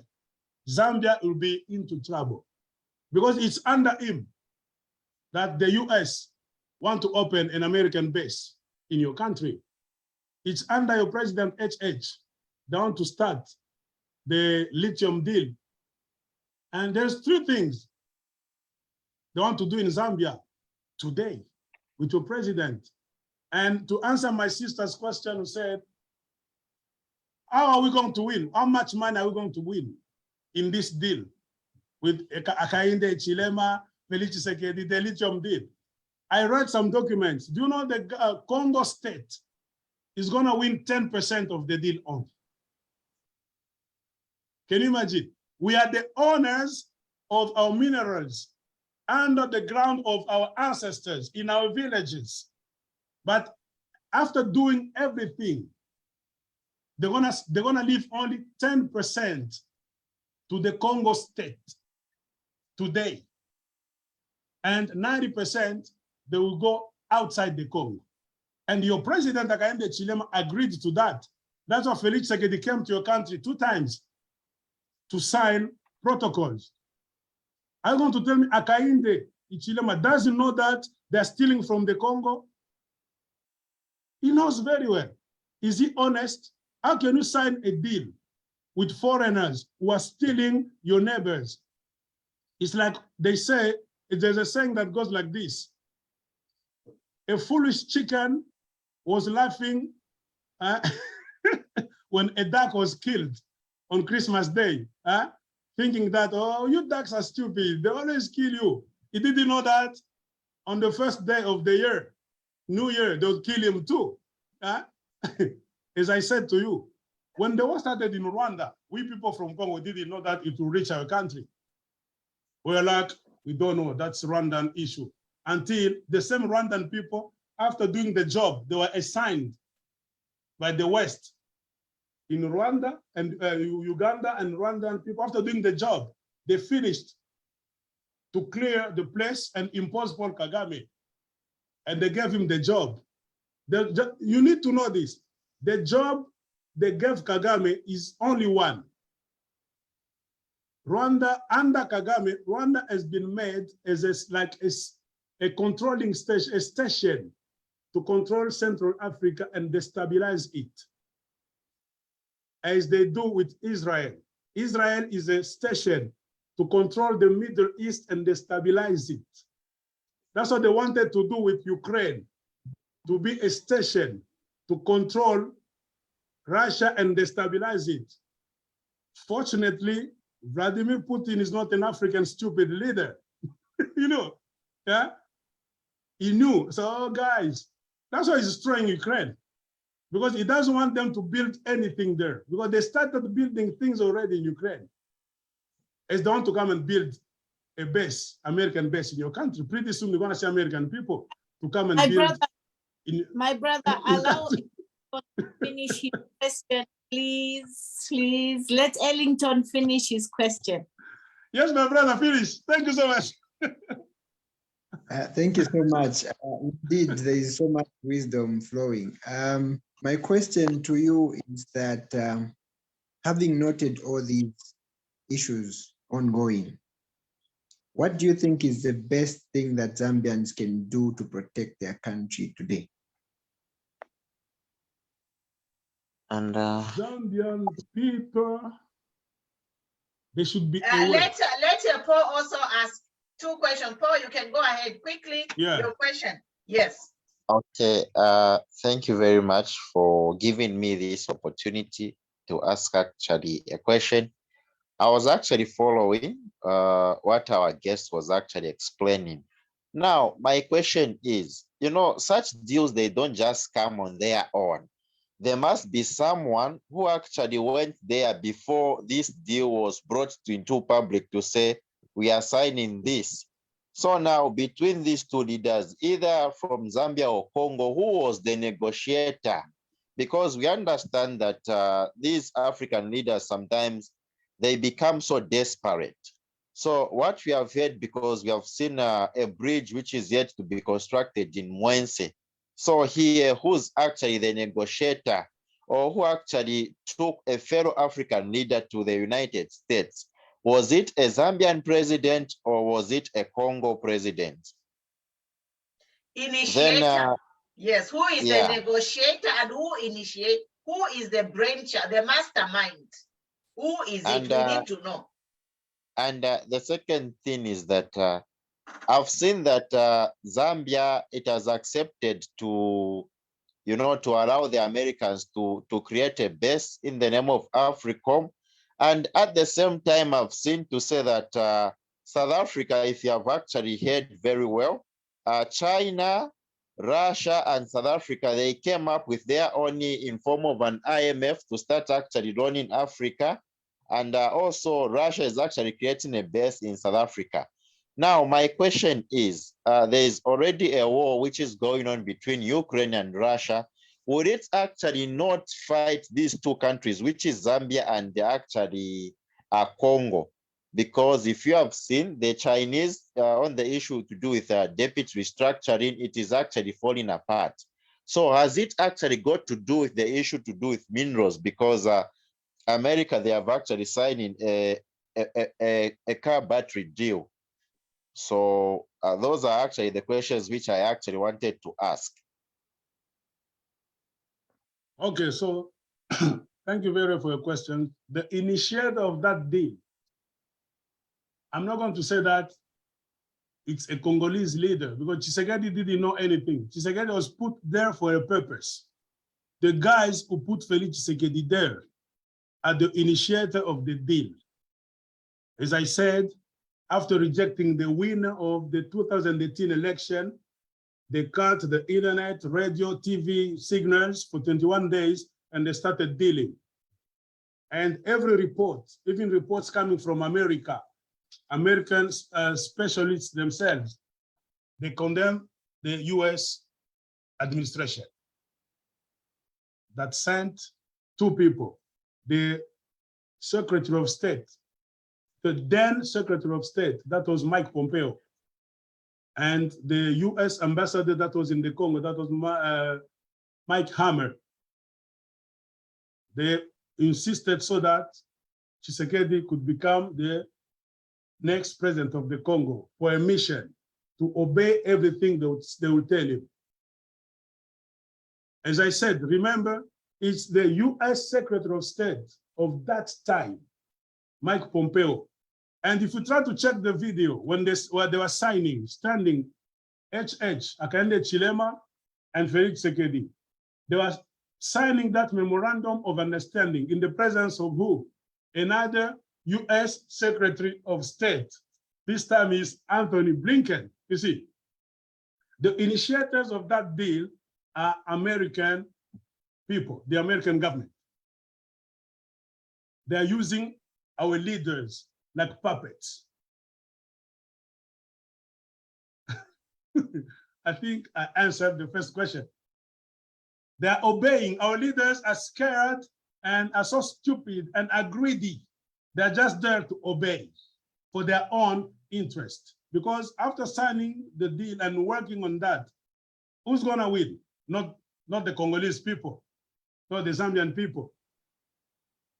The West is gonna win, especially the United States, and Tshisekedi, they're gonna put money in his account abroad, offshore account. HH also is a businessman. Money is gonna be put somewhere. There's a lot of accounts in the world. He's a rich man, period. They are there for money, that's it, for their own benefit. I think I answered the first question. The second you said, can you repeat your question? Ellington, Second question. Ellington, The that bridge. question? No, my So the Whatever they do. solution, he said, what is the solution? The What solution can is we to be Zambians aware. do? Yeah, my people perish because they lack knowledge. That's the first thing. Zambian people, they've never experienced war. I think, if I'm wrong, you can correct me. Zambian people, they take everything for granted because generations after generations, they haven't experienced war. They think that is gonna be like this, but they need to pay attention, to be careful. Just one thing. What you're saying is exactly what I'm just from. I think I went off. I was just speaking another call. I was saying a lot of people, especially the young people, they've never even heard how much disturbing a gunshot is, a continuous gun sound in their ears. They think when you mention war, they think it's something like what they protest shortly and they stop, like tear gas. War is something that you can't do. Anyway, so we do not want war, especially for a person like me who understands what war is. Me, I understand what fighting with guns means. I have done that before. I won't go into detail. I know what it means. I know what exchange of gunshot. So we don't want that for our children and our mothers and our women and our old people. Especially, for example, I don't want that for Mama CHIKAMONEKA because she would be terrified just to hear continuous gunshots. Yeah. She would actually die of BP, not of a gunshot. She would die of BP. And those people are merciless. When they start operating, they don't have any mercy. You can see Congo images every day in the east.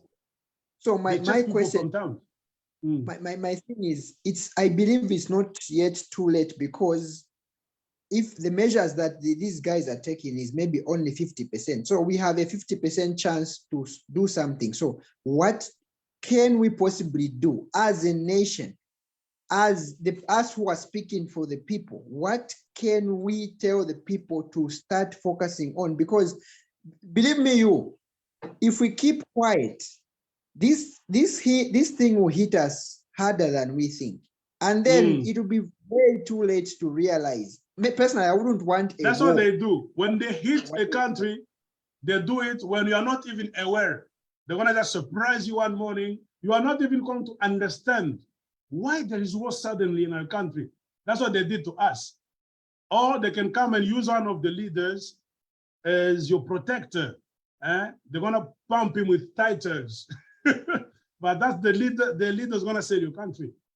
Number one, Zambian people need to be aware, because you cannot fight a war if you don't know in that war who's really your enemy and who is your ally or your friend. It's like ambush. We are going to be ambushed. They're going to introduce to you one leader as a savior.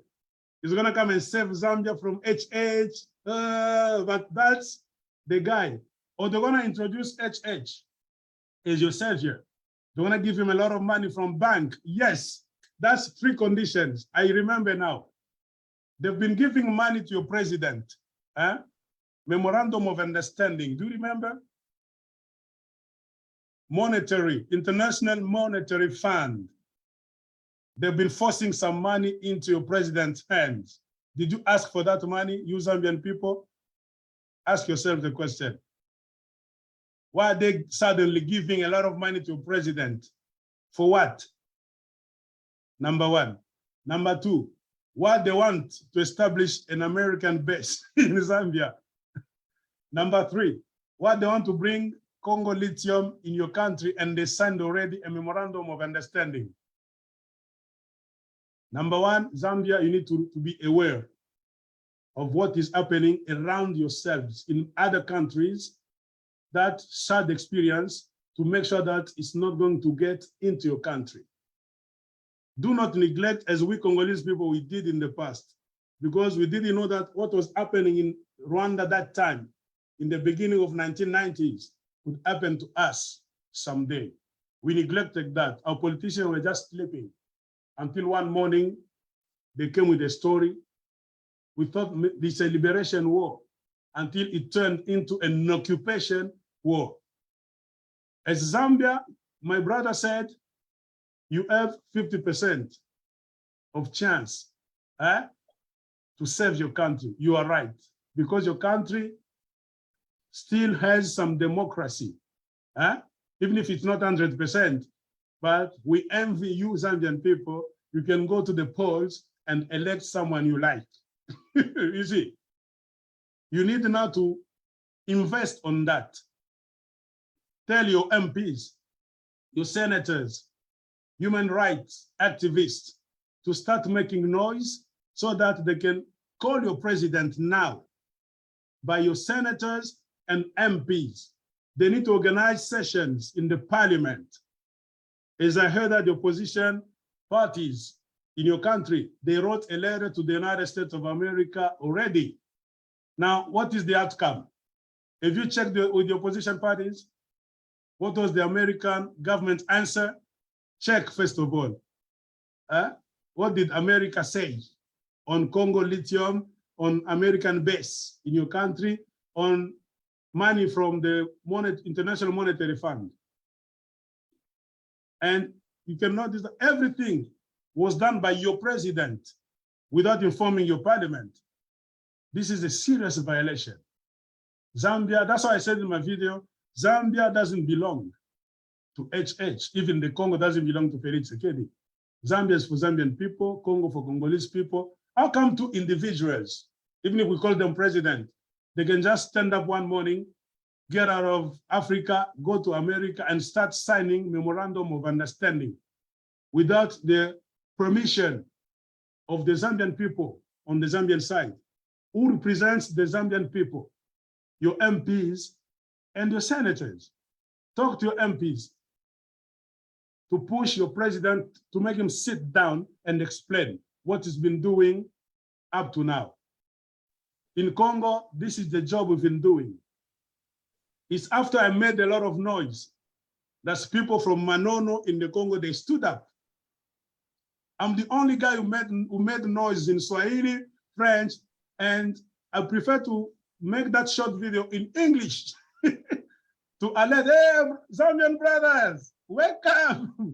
Fire is coming to your country. Your president is signing stupid stuff outside. Wake up, open your eyes. Open your eyes. And your president cannot do that because he was elected. He was democratically elected. Either it was a mistake or by ignorance, is an elected president. So the guys who elected him, they still have the power to control him, to tell him, sit down in parliament, explain to us this money, they've been giving you money by the International Monetary Fund. First point. Second point, you agreed at the American embassy in Lusaka that they're gonna come and open an American base in Zambia. For what? Do we need that base in Zambia? Let him tell you if you really need that base in Zambia. For what? According to us, we saw a danger because they built already a base in Rwanda, but the same AFRICOM. What is AFRICOM? AFRICOM is a part of Pentagon, the US Army for Africa. US Army operating in Africa, they call it AFRICOM, African Command Mission. That's what it means. It's in Rwanda. And Kagame signed also a memorandum of understanding. I'm gonna show you one day, I've got it in my computer, allowing the American government to have free access to Rwanda without even asking the permission of the Rwanda president, the parliament, any citizen. America can bring anything to Rwanda, can take anything from Rwanda without even passing through the immigration or security check. No, Kagame himself with his political party, Rwandan Patriotic Front, he signed that memorandum also. It's that AFRICOM, which is based in Rwanda, that provide Kagame with special weapons to feed the M23 to destabilize Congo. Kagame feels he seems to be powerful, not because Rwanda is rich, because Kagame is so wise, he's so smart. No. Kagame is being backed by the United States of America through AFRICOM. They trained Rwandan soldiers in good conditions, and they give them business around the world because they know Rwanda is a poor country. What kind of business do they give to the Rwandan army? They take contracts from the United Nations. That's what I'm going to hear that Rwandan soldiers are in Mozambique, Rwandan soldiers are in Somalia, Rwandan soldiers are in Kenya. But how come? How special are they? They cannot finish the confusion, conflict in their own country. How are they going to bring peace in other people's country? No. That's why I said, if you try to see today's configuration, remember that every day when you're sitting, remember that Rwanda and Uganda, they are being used as mercenary training camps to destabilize the Great Lakes region. So Open I think, yes. So Yes. we are 2 hours. Oh my God, it's just depressing. So we're going to make another program and speak part by part. Yes. And I'm going to show you. Now I have it's a lot of just a books. history. Now we are talking I'm going to about show you. Yeah. I'm going to show you the books, the secret history behind the killings in Rwanda, a genocide in question, Kagame's killing fields. Kagame has been given some killing fields in the Congo. Who gave him the killing fields? The killing fields. It's a Rwandan guy who wrote this book. He worked with Kagame for 9 years. He was his permanent secretary at the presidency, State House. He fled Rwanda, is now a refugee in Canada, Toronto, who wrote this book. Enduring lies. Enduring lies. They've been presenting Paul Kagame to all of us as a successful president. Everything is a lie. They're trying to create an image of him. While he's not, Rwanda is like a volcano. It's like people in Rwanda, they're sitting on a quiet volcano. Anytime it's gonna explode, because they haven't fixed any problem in Rwanda. The conflict between Hutu and Tutsi has never been fixed by anyone in the world. They're trying to push it by imposing Kagame there. Rwandan people, they cannot stay outside forever. Hutu people, their country is Rwanda.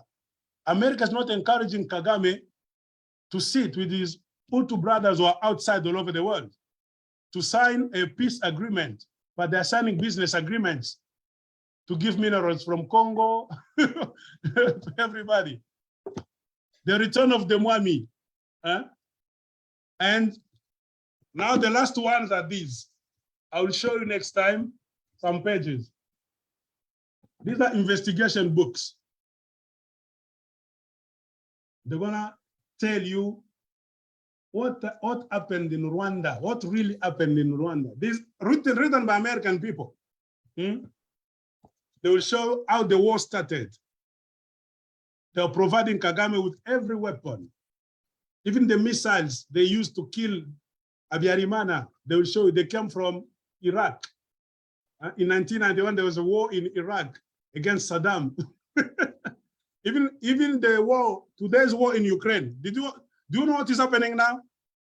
They're pretending to bring some weapons to Ukraine, but they're deviating with some weapons to bring them to Africa. I'm gonna read you paragraphs from these books. Garrison, about Rwanda genocide. If I show you this page, you see. Let me just show you titles. So Lawrence, you can buy the books on Amazon. Yes, I'm gonna show you, because what I want is to see my fellow Zambians to open your eyes. You are lucky because chaos started in the Congo before a lot of countries, you see. But they were training Paul Kagame in America. Kagame was trained in Kansas City to do what he's doing in Central Africa.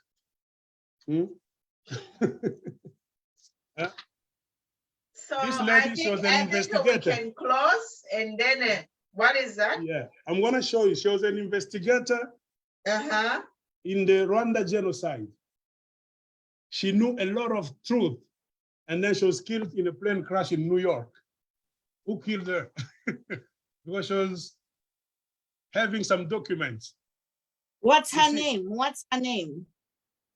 Let me show, her name is here. Alison DeForge. Alison. First name is Alison. She wrote good books about the hidden truth in Rwanda. Alison, A-L-L-I-S-O-N, first name. And last name is like a French name, is divided in two. De, that means D-A-S. And then the last name is Forge, F-O-R-G-E-S. Alison Des Forge, Forges. But they say in French. Thank you so much. So in closing, guys. Yeah, brothers, going to- next time we need to go Yes, slowly. You need some revelation so that you can open your eyes. we do. And if those who just joined, we are going to put this video on YouTube, and you can follow from there, and it will be here on Facebook too. But I want to Yes. thank you, my brother, for this eye-opening, whistle-blowing. It's like timely for Zambia.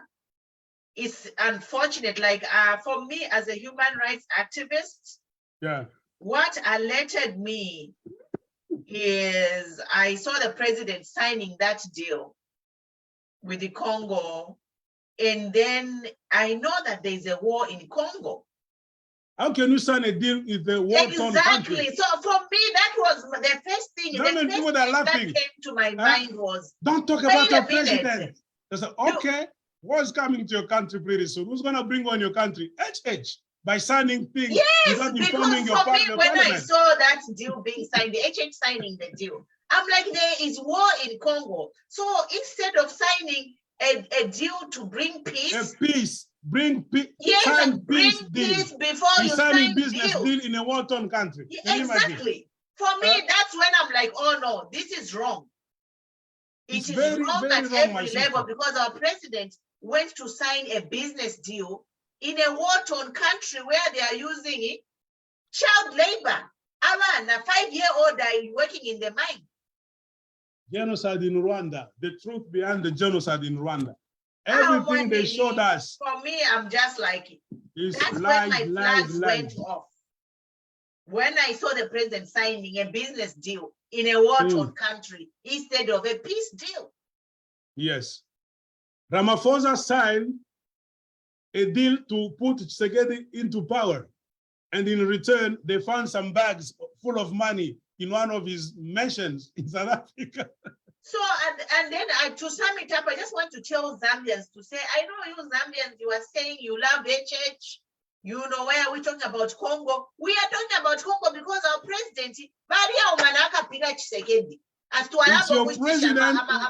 It's your president who's now good friend to Tshisekedi. Yes, and Tshisekedi, You need to know the background. in Who is Tshisekedi? war-torn country. What is Tshisekedi? Can Yes. he approach Tshisekedi to sign anything in the war-torn Where country there are like Congo? 25 million people are dead. Yes. And you go and sign a deal where 25 million are dead to do business with the blood money. Come and sign a peace deal, democracy Yes. deal. Even We me, are one okay thing, with when I that. saw that, I'm Don't like, sign a business deal. exactly. That's a business deal. Yes. You didn't even inform you Zambian people Yes. through your parliament, your senate. Nobody knows about that. He himself, your president. Tshisekedi, we know is a mafia president. And He you was know put there what? at night. Probably Zambia will benefit zero. That's why he has not he has probably. not revealed the Not document. probably. It's for sure Zambia will benefit nothing. Yes. It's HH.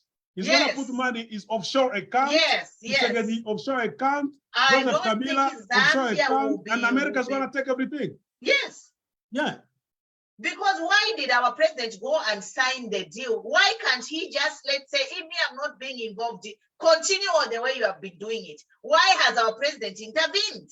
Why has our president in They wanna this take deal? to, they say Chambishi Chambishi PLC, the company there. Where Yes, they're gonna bring, it's between Kitwe and Chingola. yes, they've been restoring that factory, waiting for the mafia lithium to come from the Congo. So by HH, review the contents of that MOU one side, please. Yeah, it needs to review that before We you need start to review regretting. it. Yeah, And if we are going to benefit, our leaders must demand 51%. There is no way you can, they are giving Congo 10%. You know what is better? Because this is KCM mine by First Quantum, they are Zambia is getting 3%. the lithium thing, Congo is gonna earn 10% on. So that's what I'm saying. You are better off because they're giving you 10%. Zambia, we are getting 3% from that. Even the lithium, 10% from itself, Quantum. they just wrote it somewhere. Are we sure there's gonna be 10%? They're I gonna mean, put in like in pockets. this day and age, honestly, in this day and age, we're having these conversations where I understand your president is not a politician, he's a businessman. He's not smart. He's good for business. But politics is a very dangerous game. You need to open all your eyes. He doesn't have the heart of the people. Because if he had the heart of the people, look at what is happening now. Our economy, the food, they open your borders, like you said. He came in and opened the borders. So they're exporting power, they're exporting millimil. Like there is no security for the Zambians. Because so when America Zambians, when America put the African base in Zambia, it's close to Katanga region, Copper Belt. They're aiming to ravage, to destroy Copper Belt and Katanga so that they can exploit minerals as they did in the Eastern Congo. Eastern Congo is close to Rwanda. Now, southern part of the Congo is Katanga, is close to Copper Belt. That's why they want now to put their base inside your country to control all the minerals, cobalt, so in copper, other words, lithium. the HH is gonna be another Kagame. They're gonna be war between Zambia and Congo pretty soon. That's what they do. So in They're gonna other be words, fighting sort to of simplify joining. this thing, the way I understand, That's what they do. HH You're gonna see is Congolese and being Zambia prepared to be fighting. another Kagame. Yeah. And you know what? Let me just say, I know people here are talking, but let me just tell you, when there is a dark cloud coming, you cannot say that dark cloud, it won't rain over here. That's what I said. Yes. I told you, it started in Rwanda. Yes. Congolese people were just laughing. That's Rwandan people conflict. We don't have like anything you to have do a with that. disease, you know, you have symptoms of a certain disease. We are seeing the symptoms now. To say if we don't treat this, it's going to lead to And this. next time I'm gonna explain to you why there are some drivers, these truck drivers, they're complaining that when we drive into Congo, they're insecurity, we are not secured, we are not protected, there's no safety in the Congo, they can kill us, they can do. How can you drive your truck in a country with no state, a country with no police, no army? Are you going to feel secured in a country like that? And the guys were shouting, HH, please, Cyril Ramaphosa, we call upon you. Have you heard those SADC presidents to come to the rescue of those co-drivers? You know what? No. All I can say, African presidents, this because is on you. Most of the SADC presidents, they own those trucks. They got into Congo, steal minerals, and bring them to the SADC region. All the SADC region is corrupt. Lungu didn't want Felix Tshisekedi to be there. He didn't want Felix Tshisekedi to be there. Unfortunately, he lost the election. I don't know in what conditions. Akainde became the president. They followed him because they need his help to leave Zambian territory close to the Congo. They'll be using it for mafia. Where there's mafia, there's confusion, there's gonna be war pretty soon. It's a looting of the economy. You know what? Zambian African leaders, they need to wake up. Honestly, a lot of SADC drivers have been dying in Congo in the hands of criminals, but no SADC president has done anything. Or because they own those trucks. I'm going to give you Ellington, the proof. floor is yours. He wants to say something. They own those tracks. A lot of SADC presidents, they own those tracks. They come from South Africa, Zimbabwe, Zambia, Namibia, get into the Congo. They are shareholders, presidents. SADC is a corrupt club, Shame a on club of them. corrupt presidents.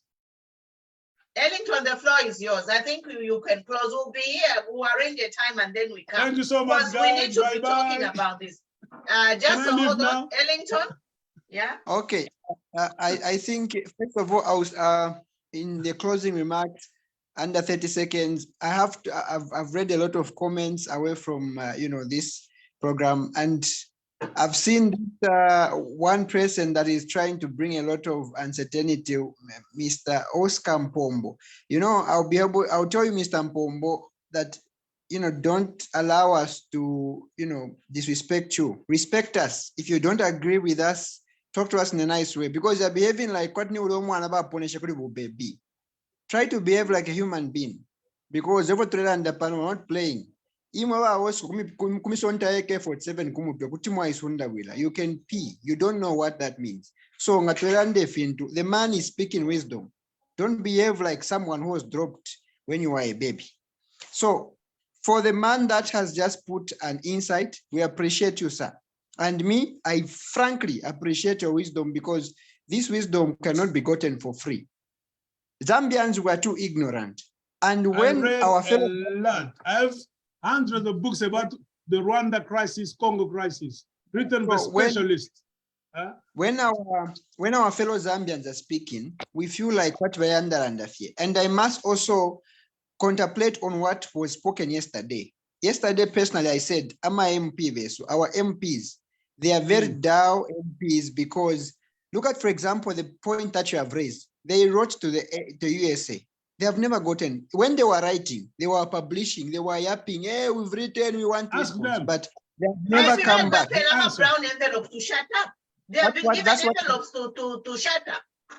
That's what I'm saying. So as human rights activists in Zambia, shout, ask them on the next program, they need to give you the outcome. Yes. Yeah. American government answer to you. What did they say? Yeah. So for me, my last words for tonight is that if anything, God forbid, comes into Zambia that is going to harm the people, these people that don't want to listen to people like you, like me, should not cry. But the pain will be bad. That's all I can say. We can't force someone to listen. But all we can keep doing is keep talking. But we can't force them to listen, but we have to keep talking, because the way he has spoken is like any other wise man who can speak. I rest for tonight. Thank you so much. Mama, you can go ahead before we go. Yeah. Mama CHIKAMONEKA, you are on mute. She's tired. I know, it's a depressing news. Ndefa yokulanda okutila kwena. Okay. Ili lyashilya ufisha omwenso. Elo lya ufisha omwenso pamulandu wakutila ekibemba kyalanda ati ukwali nsoke bampombo takwafuire bantu. Ukwali nsoke takwafuire bantu. Elo pakoma ila nondo nishipali ubulema. Pakoma ila nondo nishipali ubulema. I'm sure if you be finalanda raba fishiba uliba mama matipano wakuni pombi. Fibe be fikalamba sana. Now, so I'm gonna end the live and we can just be here. Thank you guys. We'll see you tomorrow with another interesting topic. Let me just end the live and then yeah.